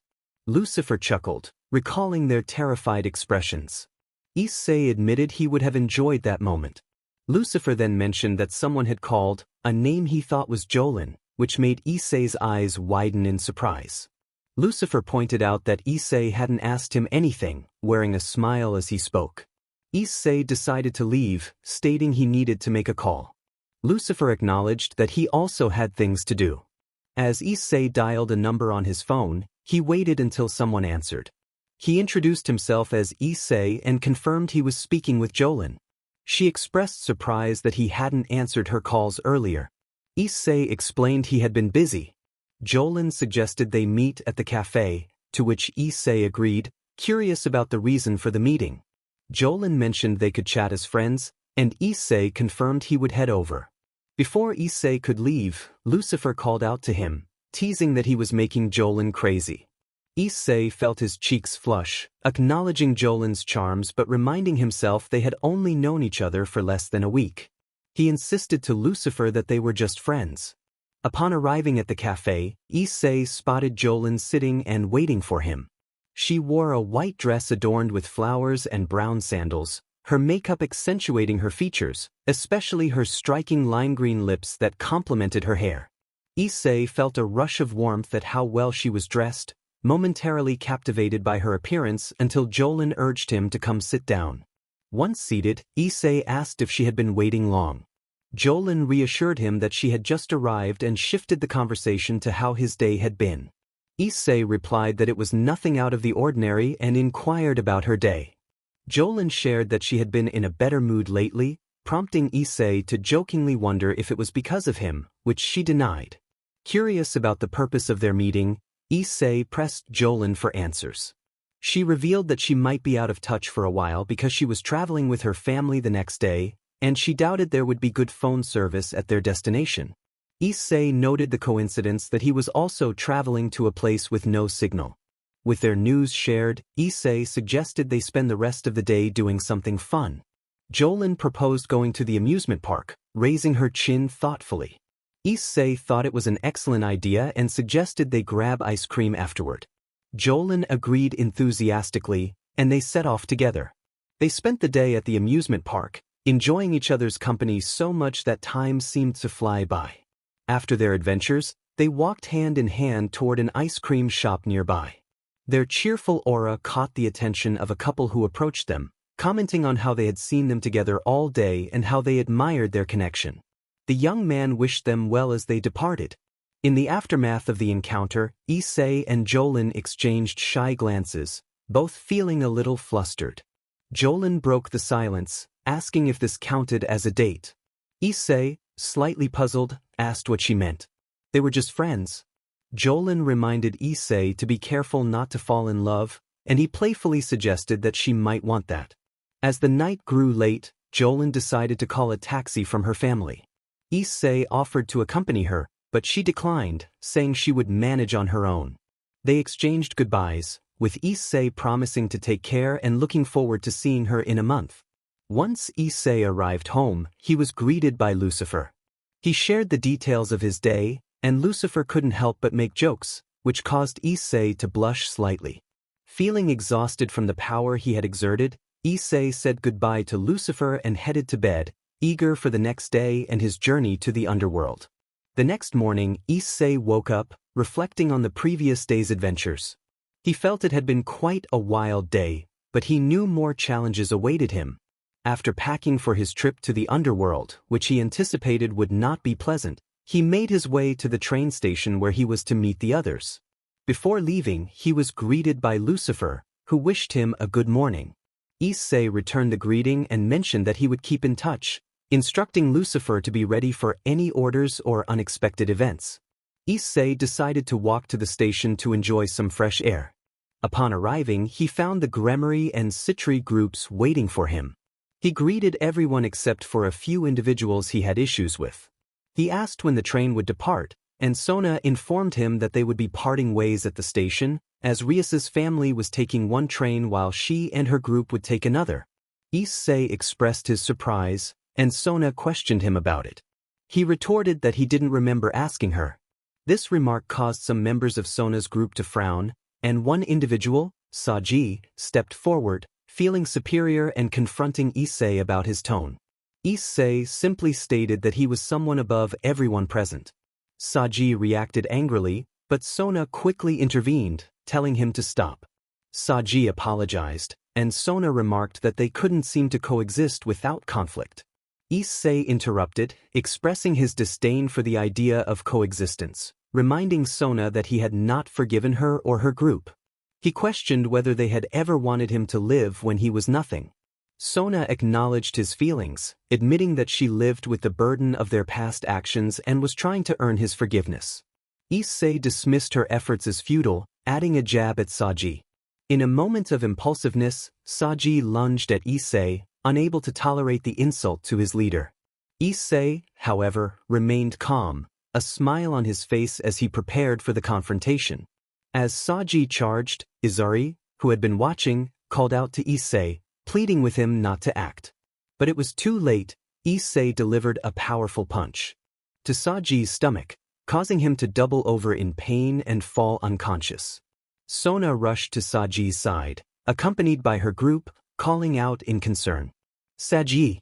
Everyone was disturbed by the scene unfolding before them but chose to remain silent. Issei, however, wore a wicked smile. They all wondered how far Issei would go to express his disdain for his family, Rias, and Sona. Their thoughts were interrupted when Issei began to speak, stating that it was time to leave as the train conductors were waiting for them. Everyone nodded in agreement, except for Issei's family, who reluctantly complied. Once they boarded the train, it started moving. Issei sat at the back with his arms crossed, while Gasper, sitting beside him, was cheerful about traveling next to his master. Some attempted to engage Issei in conversation, but he ignored them. When he went to the bathroom, he noticed Gasper had fallen asleep. Not wanting to wake him, Issei teleported to the train's hallway to finally use the restroom. After exiting the bathroom, he was intercepted by Zenobia, who knocked him to the ground and leaned close to whisper in his ear. She had been waiting for this moment for a long time. Issei responded with a serious expression, questioning her intentions. Zenobia explained that her goal had changed since the death of God, and she now aimed to have children with the strongest being she knew. Issei was slightly surprised by her objective and replied that she would have to seek out the second strongest being instead. When she asked why, Issei simply stated that he had no interest in her reasoning or in her at all. Zenobia's disappointment was evident as she lowered her head, an aura of despair surrounding her. Issei, trying to lift her spirits, suggested that if she earned his recognition, there might be a small chance he would consider her request. This brought a smile to Zenobia's face, as she believed that gaining Issei's acknowledgement could lead to her goal being fulfilled. Once this interaction concluded, everyone returned to their seats. An hour later, they were awakened by an announcement from the conductor that they were arriving. Excitement filled the air, but unfortunately, they were expelled from the train and landed in a nearly desolate area where a massive dragon appeared and began to attack them. The group struggled against the relentless assaults of the dragon, except for Gasper, who seemed to be on par with the creature. The dragon looked at Gasper with interest and launched a powerful punch, which Gasper countered with his own. The impact created a significant shockwave, and Gasper wore a somewhat eerie smile that unnerved the dragon. Recognizing Gasper's strength, the dragon decided to focus on him, while Gasper relaxed and sat down. The dragon then turned its attention to Issei, preparing to strike. Before it could launch its attack, it was distracted by a Nikomata who managed to position herself behind it. The dragon swatted her away with its tail, leaving her injured. Meanwhile, Akino unleashed a lightning strike at the dragon, but it barely affected the beast. Ignoring the others, the dragon focused solely on Issei and sent a devastating blow his way. Ryu could only watch in slow motion as the attack approached. The rest of the group felt helpless against such a powerful being. Ryu was struck directly and sent flying into some rocks, losing consciousness. The Gremory entourage was worried about Ryu, who was bleeding profusely. Thankfully, Asia was able to heal him, though he remained unconscious. The great dragon stood before them once more, ready to attack again. Just then, Issei arrived on the scene, asking what was happening. Issei struggled to fall asleep for even 5 minutes, feeling the chaos around him. He understood that they needed to defeat the dragon, and that was all that mattered. Everyone was eager to see who was stronger, Issei or a being from the most powerful warrior race. Almost everyone was invested in the outcome, except for Gasper, who already knew who would win. Silence filled the air as the dragon locked eyes with Issei, who wore a mocking and ruthless smile. The dragon's instincts screamed at him to stay away from Issei, warning that it could be the last mistake he ever made. However, driven by pride, the dragon was determined to fight. The battle began with the dragon launching a powerful tail swipe, which Issei easily dodged while maintaining his grin. The dragon followed up with a series of rapid slashes, but Issei remained unfazed, merely observing the attacks. Growing bored, Issei seized the opportunity when the dragon threw a punch, climbing up its arm and delivering a tremendous blow that stretched the dragon's neck as it spat out blood. Everyone watched in shock as Issei dominated the dragon that had previously cornered them. The only exception was Ken, who felt a twinge of envy for not being as powerful as Issei. The dragon quickly regained its composure and swung its tail at Issei, who was still airborne. The tail was mere inches away from striking him, but just before contact, Issei vanished and reappeared behind the dragon. Moments earlier, Issei had stopped time, positioning himself just out of reach of the attack. Using his stand, he propelled himself to the back of the dragon. Now aware that he was at Issei's mercy, the dragon's instincts screamed once more to flee. Issei addressed the dragon, expressing that it had caused him more trouble than expected and that he could not forgive its audacity. He declared that the dragon would cease to exist. As Issei summoned one of his stand's arms, glowing white with a distortion effect, the dragon realized it was finished. Just before Issei's stand could strike, he was suddenly grabbed by the shoulder and sent crashing to the ground. Confused, Issei questioned the figure who had intervened.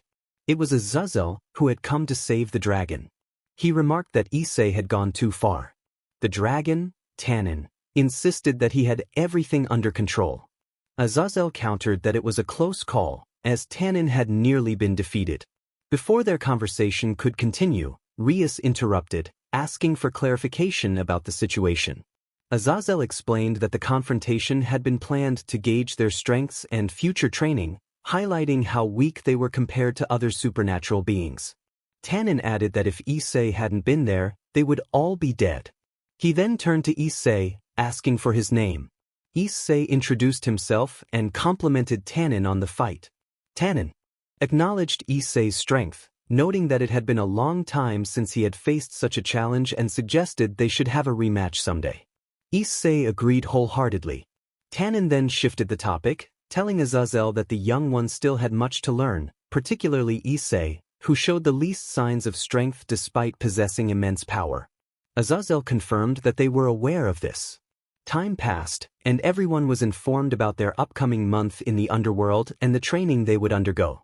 That night, everyone was resting in the Gremory mansion, except for Issei, who sat on a large rock, gazing at the moon. He whispered to himself, wishing his father could see this moment, knowing he would have loved it.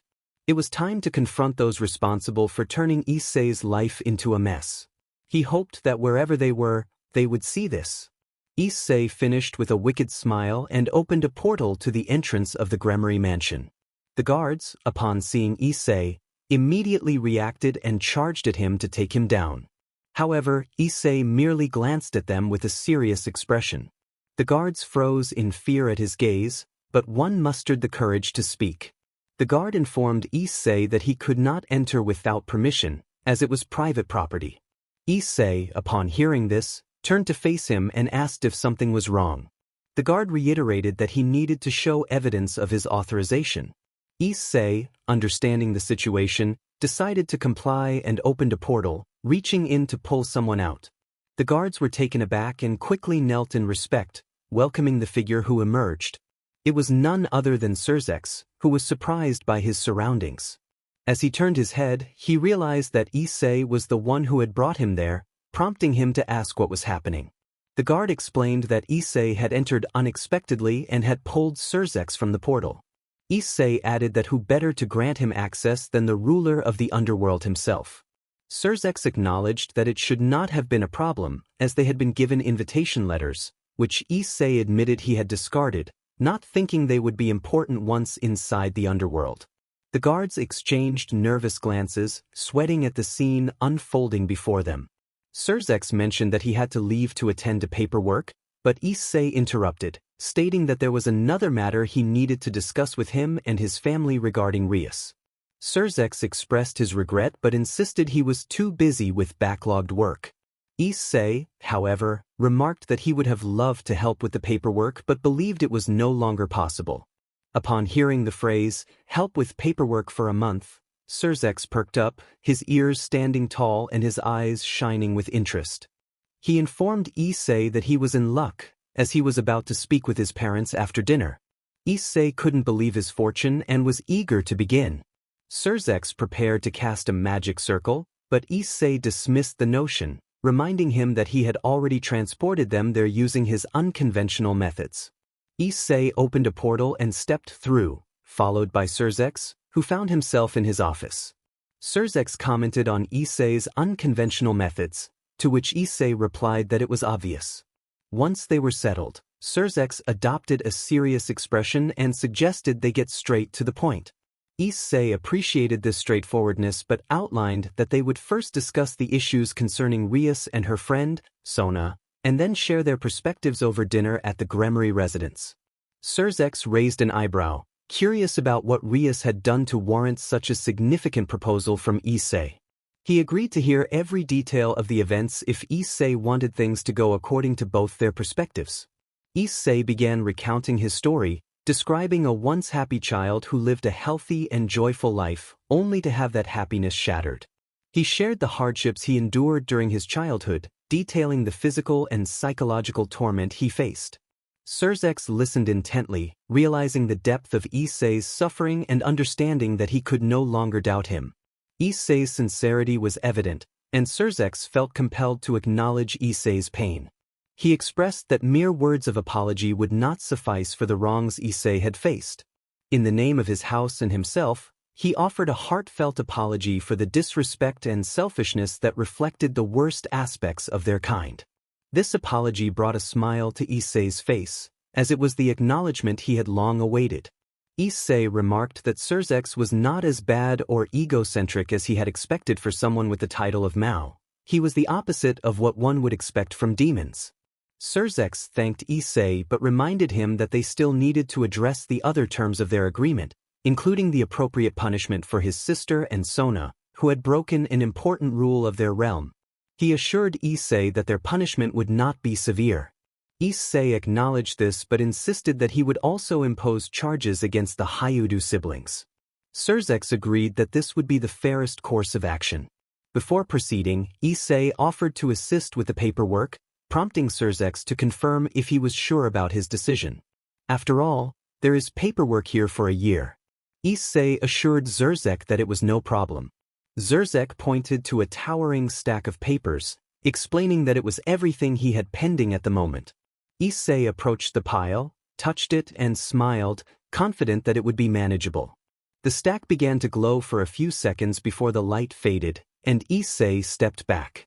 He suggested that Surzex could check everything to ensure it was in order or ask a secretary to review it, leaving him to draw his own conclusions about its usefulness. Surzex nodded and confirmed that everything was indeed resolved as Issei had promised. He expressed his gratitude, saying that Issei had truly saved him from a difficult situation. Issei replied that it was no trouble at all. Surzex then shifted the conversation to the case of Rias Gremory and Sona Citri. They spent nearly the entire day discussing appropriate punishments for the crime against Issei, putting so much effort into the matter that they ended up deliberating for hours. Eventually, they reached an agreement that benefited both parties. The scene changed to Rias walking through the halls of the Gremery residence. It had been a long time since her last visit, and she greeted everyone she encountered, from cooks to maids. Rias felt a mix of excitement and nervousness about being home again, but her mind was preoccupied with concerns about Issei's relationship with her family and how it would affect her stay. Distracted, she stumbled into someone and looked up to find herself face to face with her father, Hyodou Gremery. Hyodou asked if she was all right, noticing her startled expression. Rias, regaining her composure, explained that it was simply unusual to see him in that part of the mansion. He then inquired about Issei, mentioning that he had seen all the guests except for him and asked when he planned to arrive. Rias felt a chill at the mention of Issei's name, worried that he might be late for such an important occasion. She replied that he was running a bit behind but should arrive before dinner with her brother. Hyodou expressed his eagerness to meet Issei, having heard that he was strong, even more so than the Hyodou and the wielder of Tiamat. Rias then asked when dinner would be ready, to which Hyodou replied that it would be in about 30 minutes. Rias was taken aback by the short time frame, realizing that Issei and her brother might miss the meal. She felt anxious, concerned about what her parents would think if they believed she was like her acquaintances. Meanwhile, Issei was finishing his conversation with Zerzek about daily life, finding the discussion surprisingly pleasant. He never expected to connect so well with someone who was a Siskon. Zerzek, glancing at his watch, suddenly shouted at Issei, realizing they were running late for dinner. Issei questioned whether it was that serious, to which Zerzek emphasized that arriving late was the last thing they could afford in that house. Without further delay, Issei opened a portal directly to the entrance of the Gremery mansion. Since he was accompanied by the Mao, they were not asked for identification upon entering. They were greeted by the maids and made their way to the dining room, where everyone was gathered. A hush fell over the room as Issei and Zerzek entered the elegant dining area. The trio of brown-haired individuals frowned upon seeing them, which Issei noticed and responded to with a slight smile. Zerzek broke the silence by greeting everyone, and they returned the gesture. He encouraged Issei to introduce himself, which he did out of courtesy. He introduced himself as Issei Brando, acknowledging that they had likely heard of him before and apologizing for not introducing himself sooner. Venelana, the matriarch of the Gremery family, reassured him that it was all right. She remarked that she had heard a lot about him and noted that he was quite handsome.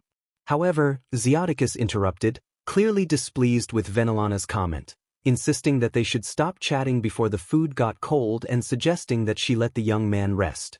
Not everyone shared the same opinion, as everyone was aware of Issei's character and expected him to respond with one of his usual insults. They all lowered their heads, bracing for what would happen next, but Issei surprised them all. He addressed Hyodou Gremery, expressing his apologies for forgetting him and acknowledging the honor of being in front of a war veteran. He mentioned that he had a mutual friend who wanted to see Hyodou again, sharing stories of their past and how strong they were. Those who knew Issei were astonished by his respectful response to Hyodou. Anyone unfamiliar with Issei would think he was a genuinely good person, which was quite the opposite of his true nature. Hyodou enjoyed how Issei had made him the center of attention, laughing heartily while playfully placing a finger under his nose. He then invited Issei to sit beside him, to which Issei gladly accepted, feeling honored. However, Zerzek, Hyodou's son, questioned where he would sit. Hyodou suggested he take a seat next to Rias, and Zerzek complied, settling into the indicated chair. As the meal progressed, everyone engaged in light conversation. But as all plates were cleared and dessert was served, Zerzek suddenly ordered everyone to remain seated in a serious tone, which was unusual for him. Hyodou inquired about the reason for this unexpected command, and Zerzek explained that there was an important topic they needed to discuss. Everyone was puzzled by this sudden announcement. Zerzek continued, revealing that about 10 years ago, there was a human boy living in the same city where they had sent Rias to help her acclimate. Venelana, Rias's mother, recalled this but questioned its relevance.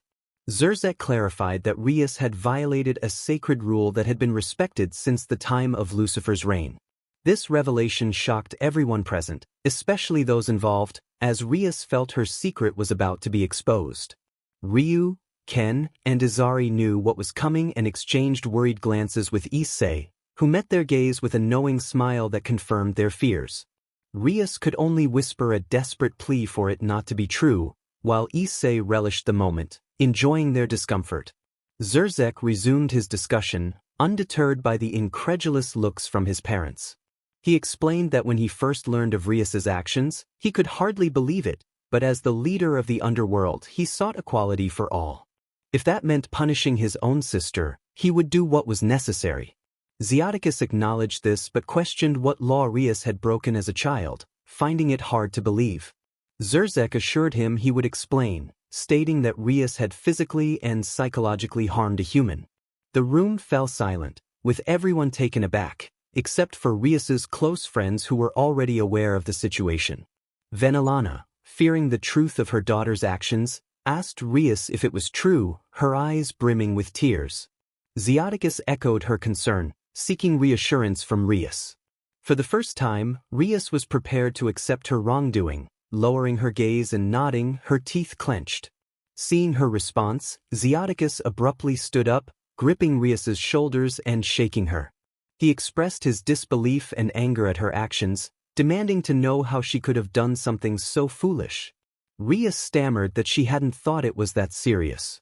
Before she could continue, a sharp slap echoed through the dining room. Venelana had struck Rius, her expression stern. To justice. Rius for not adhering to the laws they had taught her since childhood, lamenting that their efforts had been in vain. Asia, who had been silent up until then, decided to speak up, asking what would happen to Rius. Zeoticus grimly explained that in some cases, such actions could lead to severe punishment. Ryu, agitated by the situation, pressed for clarification, demanding to know what that punishment entailed. Zeoticus hesitated before revealing the harsh truth. It could lead to death. The shocking news left everyone in disbelief, but Ken couldn't accept it. He argued that it had happened years ago and insisted on taking responsibility himself. Before he could elaborate, Zerzek interrupted, reminding him that both Rius and he, along with their brothers, shared the blame. Zerzek spoke with a serious expression, reminding everyone of the fourth brother of their blood. This left Rius's parents in shock, but their main concern was their daughter in that moment. Zerzek explained that the Hyodou family had 4 brothers. Nothing special, just a typical family. However, everything changed when Rius arrived. She introduced them to sacred gears at a very young age, which somehow broke the bond of love and understanding between the brothers and the 4th brother. This led to dishonor and pride among the siblings, and since the 4th brother could not awaken a sacred gear, they turned against him. He endured deception, scolding, pain, and torment day after day until they declared him dead. But the story did not end there, as Zerzek revealed another member of the crime, the Citri heiress. Upon hearing this, Rius's parents were devastated by what awaited their beloved daughter and her friends, but Zerzek continued. He explained that they might wonder how a human could have such an impact on the demonic society. In the times of war, before and after Lucifer's reign, humans were allies of demons and angels, and attacking an allied human was considered an act of betrayal. This revelation brought more tears to the patriarchs, knowing their daughter's fate was sealed, and everyone else was saddened by the thought of losing their president and friends. However, Zerzek decided to intervene once more. He announced that the accuser and victim had decided to show mercy, the kind that was never extended to him. Zeoticus questioned Zerzek, confused about what he meant. Zerzek explained that if the victim did not appear before the council, there would be no reason to punish them, and they would only need to speak with the victim. Venelana asked where the victim was, and Zerzek introduced Issei Hyodou as the victim. Everyone turned to look at Issei, who maintained a serious and composed demeanor. Rius's parents could hardly believe that they were referring to Issei all this time. Zeoticus, in disbelief, asked if it could be true. Issei looked at him with an air of superiority and confirmed that it was indeed true. Zeoticus then knelt before Issei, pleading for forgiveness for Rias, insisting that she did not know what she was doing. Issei stood up and told Xiaticus to rise, indicating that he needed to discuss this matter with Zerzek. Venelana looked to Zerzek, hoping that he would not impose a harsh punishment. Zerzek stated that the law was the law, but despite that, Issei was such a good person that he decided not to impose a severe punishment, provided everyone involved sincerely apologized. Zerzek's words brought joy to Rias's parents, as it meant their daughter could be saved. However, some of the brothers disagreed. Ryu exclaimed that he would not apologize to someone like Issei. This shocked almost everyone present, but Issei spoke up, indicating that if they did not want to apologize, it was fine. He then asked Zerzek to prepare the guillotine. Everyone was taken aback by Issei's sudden change in attitude. Ken looked at Izari, and they both nodded, knowing Issei was capable of such a threat. Ken then apologized to Issei, acknowledging their stubbornness and asking for forgiveness on behalf of himself and his sister, pleading for Issei to forgive their president. Issei, feeling merciful, decided to let it go this time but warned that if they ever crossed him again, he would become a tyrant. Ken and his brothers broke into a cold sweat at Issei's threatening tone. Ryu requested to speak with his brothers privately, and they moved to another room to discuss the situation. Ryu confronted Ken, expressing his frustration over Ken's newfound alliance with Issei. Ken responded that it was time to mature, questioning Ryu's willingness to sacrifice their lives and the president's over a failed relationship. Ryu, at a loss for words, turned to Izari for support, but she surprised him by siding with Ken, telling Ryu that he was the one who was mistaken and that his selfishness was unacceptable. With that, Ken declared it was time to leave, and they returned to the main room where Zerzek was ready to conclude the situation that had been stressing him. Zerzek announced that after discussing with Issei, they had reached an agreement regarding the punishment. Days later, Issei found himself in a training field, practicing his strikes on a punching bag while performing various movements. He noticed Azazel arriving with the rest of the group. Once gathered, Azazel addressed everyone, acknowledging their hard work throughout the month and noting the significant progress in their training statistics compared to before. Issei felt a mix of excitement and anticipation as he listened to Azazel's words. Azazel acknowledged the effort everyone had put into their training and prepared to share important news. He confirmed that the real reason for their gathering was to announce the upcoming event. Just then, Zerzek arrived and added that it was the celebration for the young demons. This announcement surprised and delighted the young attendees, who were eager for a break from their rigorous training. Zerzek continued to explain the significance of the event, noting that it was one of the most important celebrations in the demon world, where representatives from various demon houses gathered, and the strongest were honored. The news opened the eyes of those who were unaware of the celebration's importance, including the Hyodou brothers. Zerzek then excused himself, and Azazel turned to the audience with a question for Issei. He noted Issei's constant smile since the mention of the celebration, prompting Issei to express his anticipation for something interesting to happen and to mention his training results. Azazel asked if Issei could demonstrate his progress, to which Issei eagerly agreed. He pointed toward a mountain, stepped back, and delivered a powerful strike that created a wave of air pressure. The audience was astonished as the dust settled, revealing that the mountain had vanished entirely. They were left in disbelief, unsure if anyone present could achieve such a feat with sheer physical strength. An hour later, Issei found himself alongside Xiaticus Gremory. Despite recent events, their bond had only strengthened. They were engaged in a comfortable conversation when Issei inquired about the techniques used by soldiers in Xiaticus's time. Xiaticus reminisced about the importance of body mechanics in delivering a punch, emphasizing the use of momentum and positioning for effective strikes. Issei chuckled at Xiaticus's wisdom but then shifted to a more serious tone, questioning whether Xiaticus would ever betray him. Xiaticus's silence spoke volumes, prompting Issei to smile knowingly. He explained that his concern was related to an old friend, leading Xiaticus to agree to call Rias for assistance. After a short while, Rias arrived, accompanied by two familiar figures, Ryu and Ken.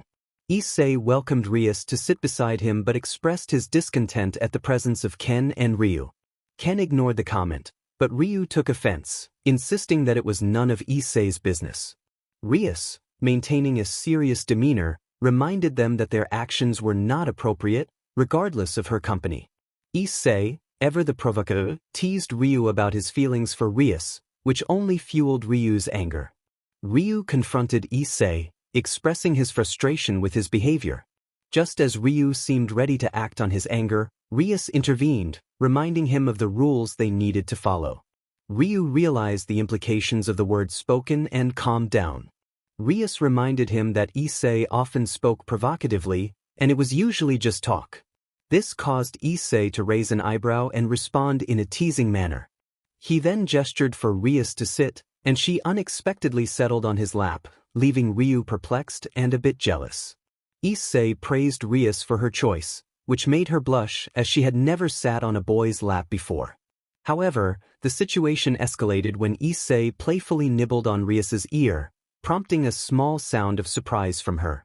This action intensified Ryu's jealousy, and he charged at Issei, shouting for him to leave Rias alone.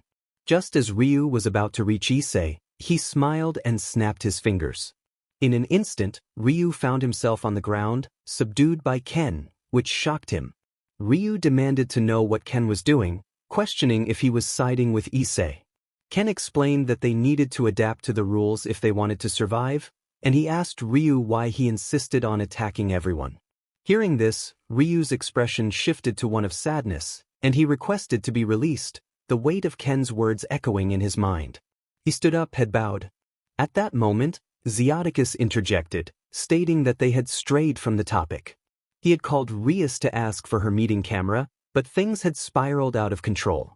He instructed everyone to leave, promising to discuss more with Zerzek later, and reminded them to prepare for the young demon's party.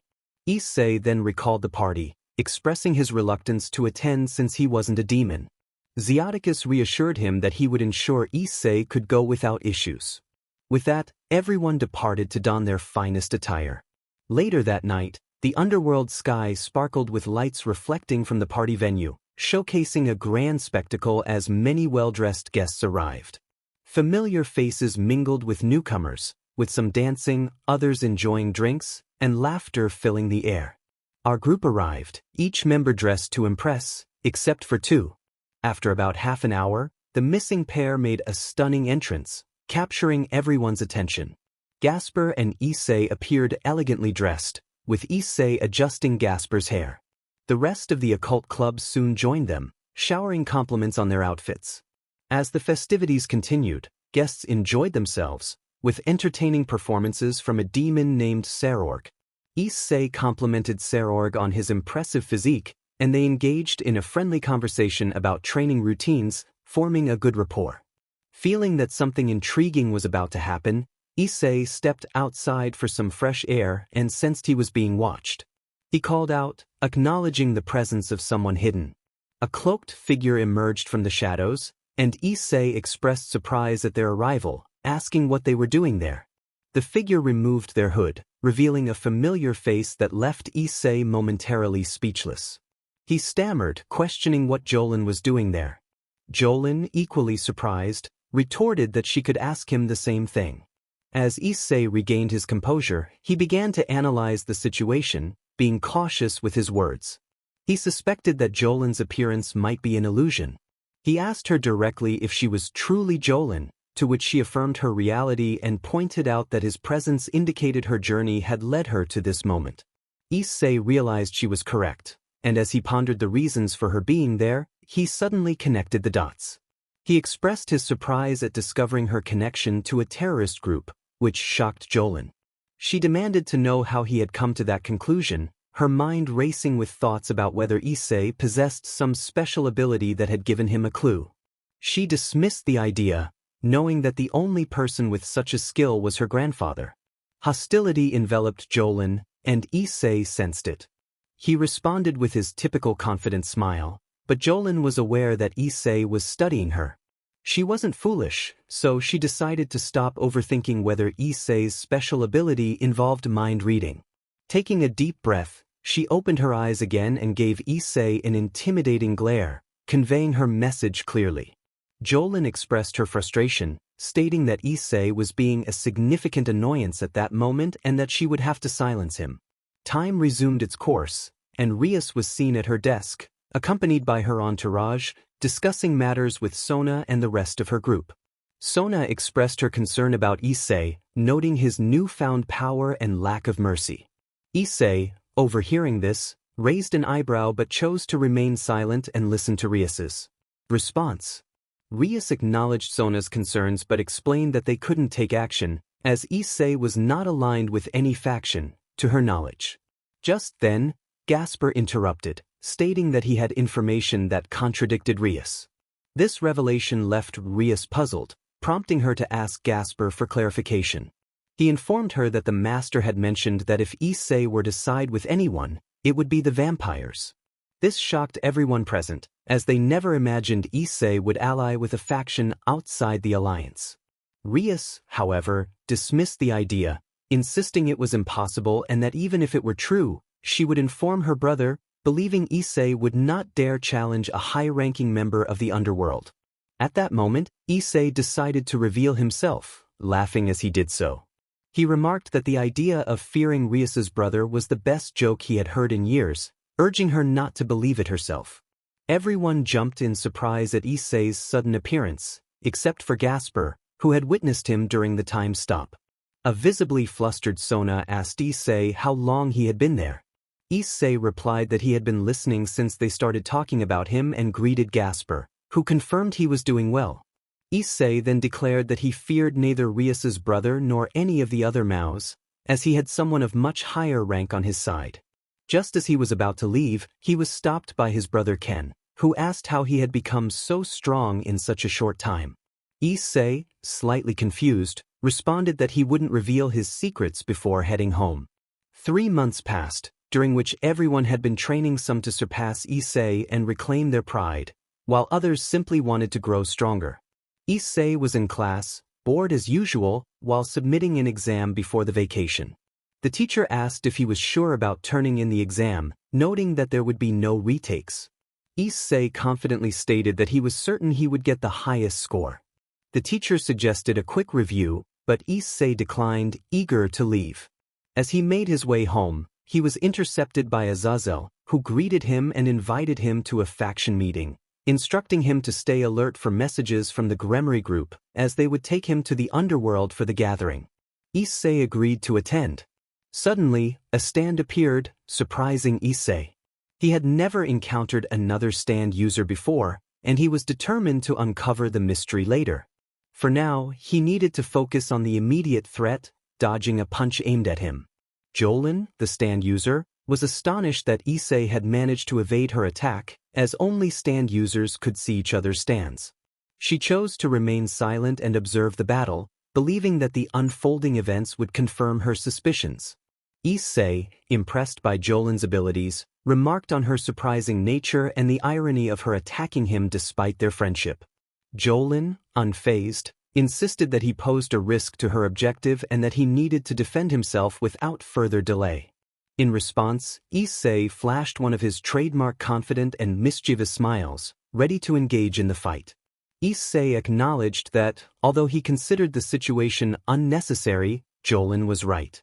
Deep down, he was filled with questions and concluded that if Jolin was indeed a stand user, it would be best to play the fool and maintain the element of surprise. He noticed her surprise when he dodged her attack, recognizing the danger of an unknown stand ability, as Dio had warned him. Issei decided it was better to keep studying her stand. After all, he could have eliminated her already, but his curiosity held him back. He remarked on the incredible nature of her magic, noting that most people would have moved even slightly to avoid a hit. This comment left Jolin puzzled but relieved, as she had initially thought he was not a stand user. Jolin expressed her relief, and then she launched a series of punches at Issei with her stand, stone-free. Issei blocked some of the blows while allowing others to land.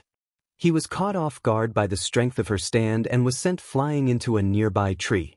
Slightly annoyed that his outfit had gotten dirty, he quickly moved behind Jolin, who was surprised by his speed. Issei prepared to deliver a powerful punch, but Jolin managed to tilt her head just in time to avoid the hit. He complimented her on her skills, acknowledging that not many could dodge his attacks so effortlessly. Jolin playfully suggested that perhaps he was simply bad at throwing punches, which amused Issei. He decided to approach her again with another swift move, this time standing directly in front of her and launching a stronger punch. Jolin was ready and shouted her stand's name.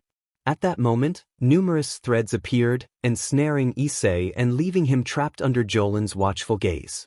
She declared that it was over for him and expressed her disappointment that he had chosen to side with demons, stating that if she wanted to achieve her goal, she would have to eliminate any obstacles in her way. As she spoke, Issei analyzed her stand and began to understand its abilities.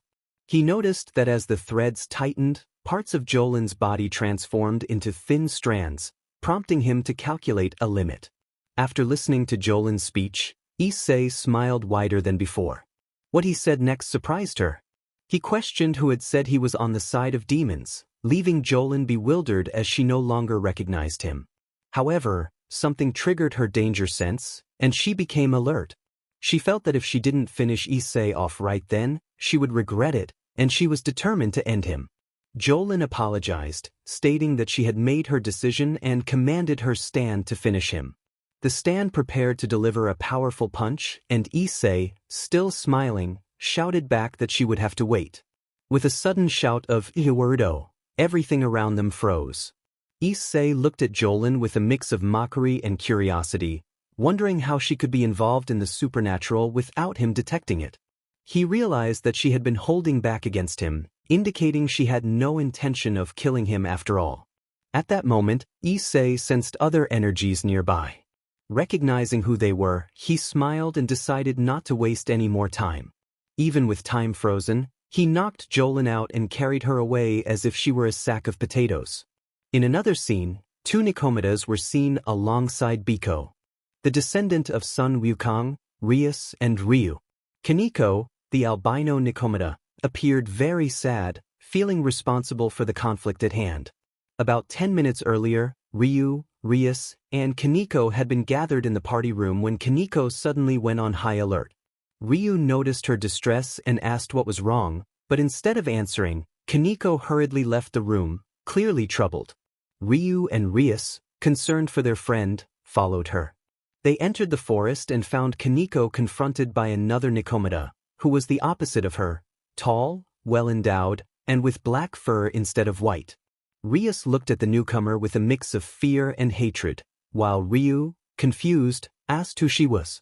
Rias, without taking her eyes off the black Nicomeda, explained that she was Kaneko's sister. The sister introduced herself, saying it was a pleasure to meet them and addressing Ryu as Security. Hearing this, Ryu felt a surge of anger, his blood boiling as he fixed his gaze on Kuroka. He fiercely declared that he would not forgive her for causing Kaneko to hate herself for who she was. Ryu, feeling agitated, charged directly at Kuroka, who awaited him with a smile. Noticing her expression, he shouted in frustration, questioning her laughter. As he approached, he was unexpectedly struck by a powerful blow from Biko. Kuroka expressed her gratitude to Biko, playfully blowing him a kiss. Biko, now addressing Ryu, advised him to stop being so impulsive. Hearing this, Ryu began to see reason and admitted that his actions were foolish. He acknowledged Biko's point but insisted that he couldn't stand idly by when faced with the source of someone close to him suffering. Biko smiled slightly but remained silent. At that moment, Rias interjected, noting that it was unusual to see them there and suggesting that there must be a reason. Kuroka, smiling, explained that there were several reasons, but the priority was to take Kaneko with her. This response shocked both Rias and Ryu, leaving them feeling indignant. Rias firmly declared that she would not allow Kuroka to take one of her pieces, especially under her care. Kuroka responded with a hint of defiance, suggesting that they would see about that. Ryu, filled with anger, interrupted, expressing his disbelief at Kuroka's audacity. He declared that if it meant saving Kaneko, he would take action against her. Allowing his emotions to drive him, he prepared to attack, but Kaneko stepped in to reason with him. She pleaded with Ryu to stop, insisting that it was dangerous for them to confront Kuroka and Biko. Kaneko offered a warm smile as she turned to walk towards Kuroka, stating that she wanted to save them this time and accept her fate. Kuroka acknowledged Kaneko's decision, but as she did, a feeling of despair surged within Ryu. He felt as though he had lost once again, questioning his own worth behind the ego that shielded him from such thoughts.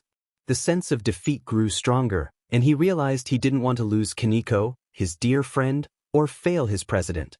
A surge of energy emanated from Ryu, catching Biko's attention. Ryu was ready to fight, and Biko sensed something different about him, a change that filled him with excitement. He brandished his staff, eager for a challenge, and called out to Ryu, hoping for an entertaining match.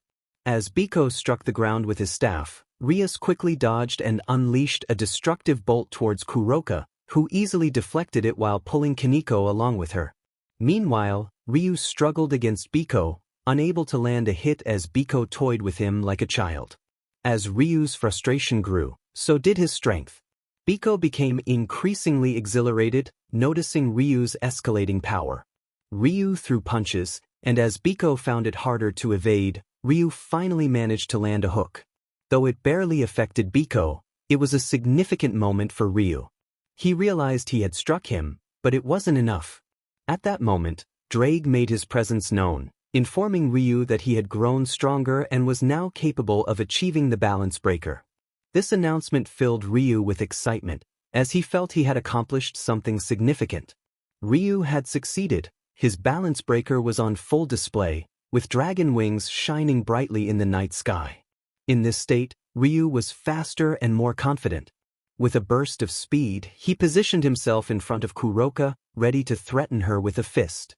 However, Kuroka had already conceded, acknowledging her defeat. Ryu now turned his attention to Biko. As he charged toward Biko, Biko managed to outsmart him, moving beside Kuroka and stating that they should retreat since he no longer sensed Ryu's energy. Biko suggested they find their other companion and leave. Kuroka agreed, feeling the weight of the situation. She was aware of the consequences that could arise from their current predicament. Kaneko, the albino Nikomata, sensed a familiar aura and felt a wave of sadness wash over her, knowing the potential outcome of the conflict that was about to unfold. In the heat of battle, no one else noticed Kaneko's distress until Biko mentioned looking for his companion. Kaneko's heart sank, as she did not want to encounter the one person she least expected to see there. Issei made his presence known, teasingly asking if Biko was referring to his companion. As he locked eyes with Kuroka and Biko, he decided to spare them this time, acknowledging that their presence had provided him with an entertaining spectacle. He also noted that Kuroka was quite the actress. Issei then swiftly captured Jolin, but in an instant he appeared behind Biko, whispering a warning about taking care of her, as she would be useful to him in the future. He added that if anything were to happen to her, they would all pay for it, but Biko would bear the brunt of his wrath. Returning to his original position, he received a nod from Biko. Kuroka commented on Issei's good looks but noted his lack of manners for not introducing himself. Issei's intense gaze activated several of Kuroka's senses, leaving her feeling a mix of danger and unexpected intrigue. Biko quickly intervened, whisking both Kuroka and Jolin away, knowing Issei's capabilities. Kuroka, still enthralled by Issei, was reluctant to leave. Once the drama subsided, Issei complimented Ryu on achieving his balance breaker, indicating he was on the right path. Rias had a million questions about what he had said to Biko and who the other person was, but Issei promised to explain when the time was right. Prepared to return to the meeting room, where Kaneko expressed her gratitude to Issei for not harming her sister. Issei, slightly confused, asked what kind of monster she thought he was. Kaneko realized her mistake, but Issei found it amusing. She also thanked Ryu and Rias for their support, receiving smiles in return. The group outside returned to the meeting, surprised to learn that the Norse god Loki had interfered with the festivities but had been sealed in a pocket dimension. This news relieved the group, as the incident had not escalated further. Issei reflected on Biko's words, realizing that the person who had disappeared was indeed Loki. Azazel, one of the leaders, noticed Issei's contemplation and approached him to inquire about the situation. Issei provided some details but withheld much of the information. The other leaders, noticing their exchange, asked for more details, but both Issei and Azazel insisted it was nothing significant due to a lack of information. Odin, the leader of the Norse faction, expressed his concerns about the situation, acknowledging the need to take measures regarding Loki. Surzek informed him that the seal on Loki would last at least a day, but given Loki's nature, it could be much shorter, possibly even just an hour. Odin recognized the seriousness of the situation and expressed his reluctance to take risks. Surzek interjected, emphasizing the need for action. At that moment, Rias entered the scene, asking what they were discussing. Surzek explained the necessity of sending troops to contain Loki, which frightened many present, as they were facing a god. However, a group of young warriors stepped forward, ready to face the challenge. Odin acknowledged their determination but reminded them of the potential dangers they faced. Surzek reassured Odin that most of them were warriors who understood the risks of battle. He also indicated they had a secret weapon, glancing at Issei. Issei smiled and nodded, signaling his willingness to join the fight. This motivated the others, instilling a sense of confidence as they prepared for the upcoming confrontation. They quickly determined their formations and the group that would go, knowing they had limited resources to send more fighters. Issei, of course, would not hold back. So it was that in the original story, the same group was transported, but this time Ryu, Ken, and Izari would also join them. The list of those who went into battle included Rias Gremory, Akino Himejima, Asia Argento, Kibuta, Kaneko Tu, Gasper Vladi, Grimjao Vladi, Irina Shidu, Saji Gensher, Izari. Upon crossing over and arriving, the first thing they noticed was Loki waiting for them, delivering his typical monologue. He remarked on how predictable mortals were, suggesting they thought they could contain him until the heavy hitters arrived to confront him.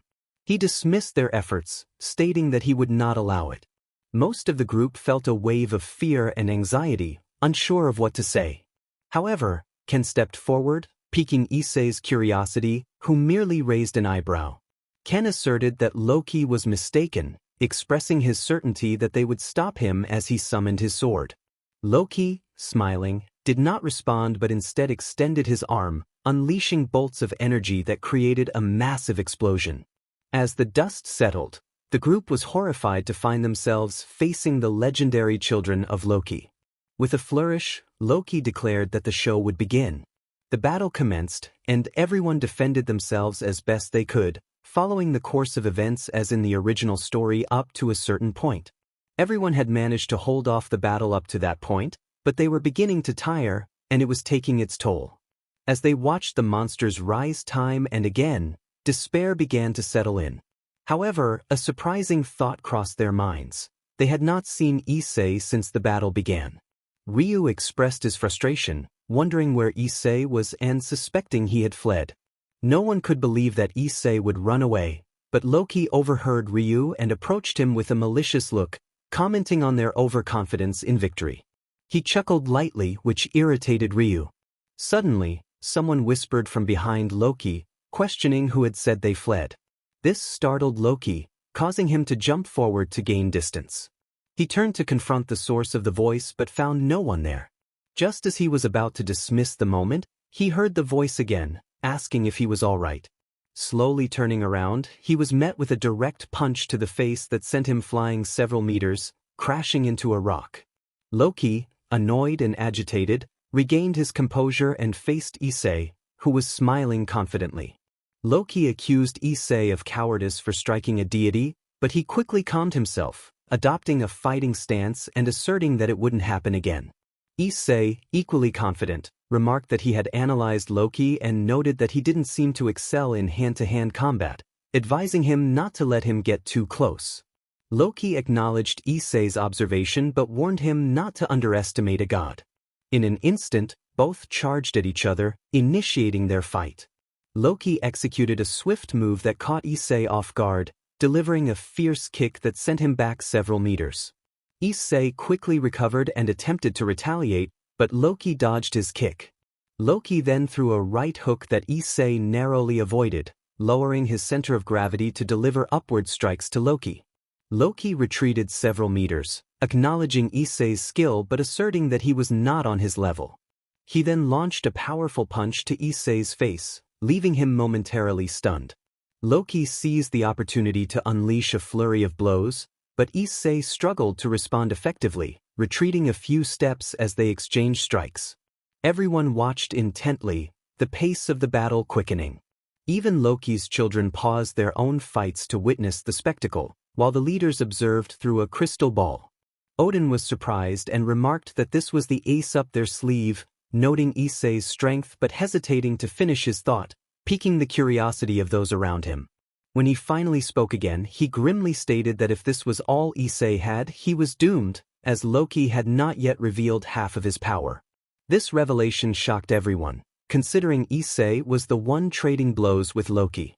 However, Srsk, smiling, reassured Odin that Issei was not giving his all either.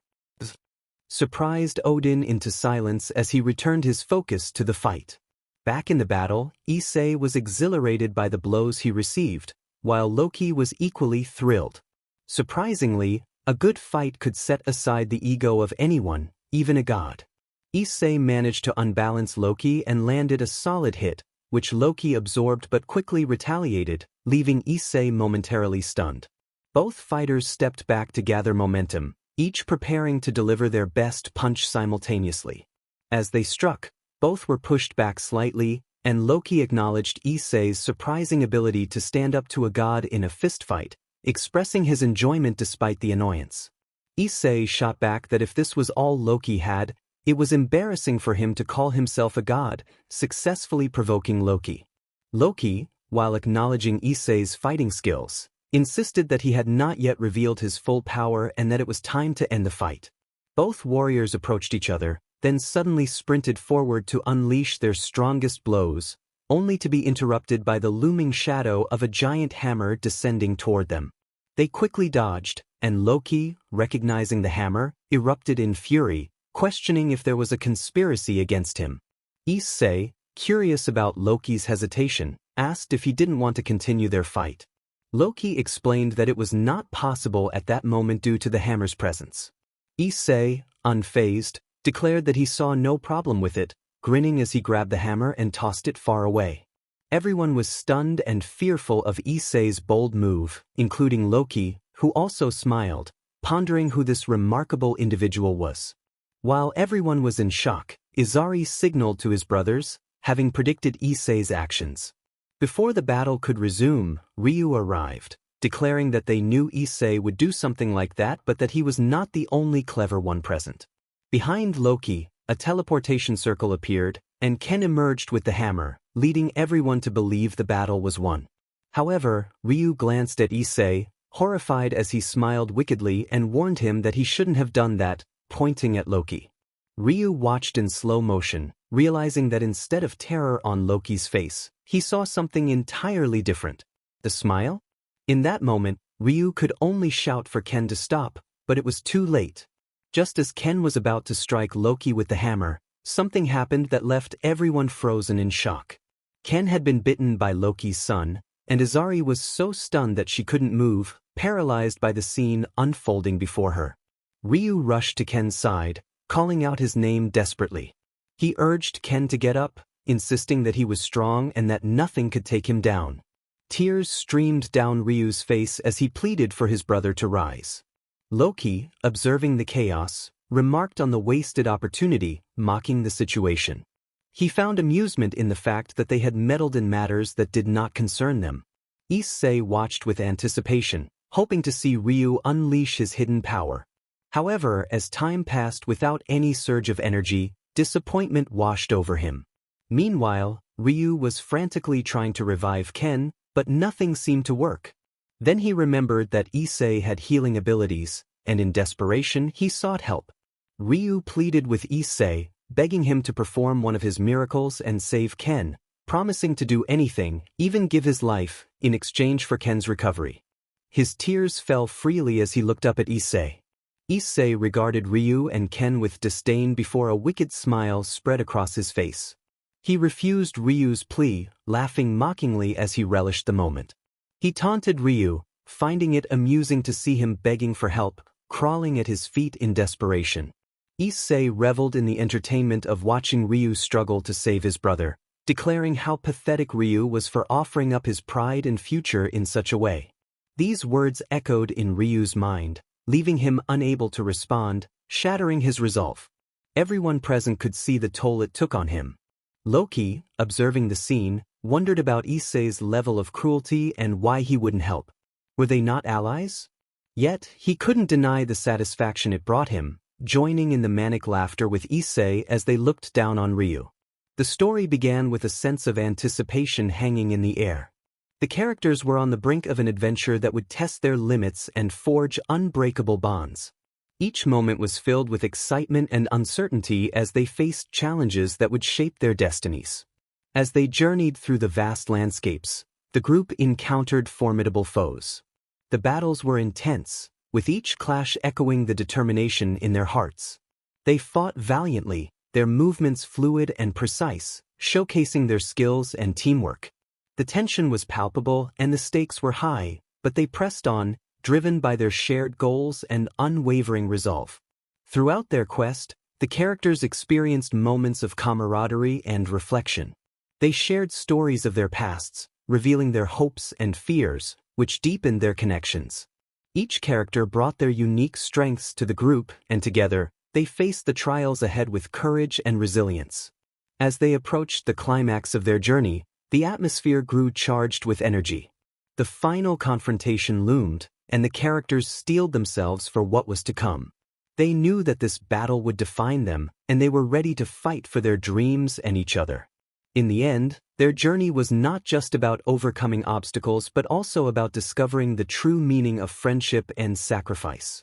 The bonds they formed would last a lifetime, and their experiences would forever change them. The adventure had come to a close, but the memories and lessons learned would remain etched in their hearts.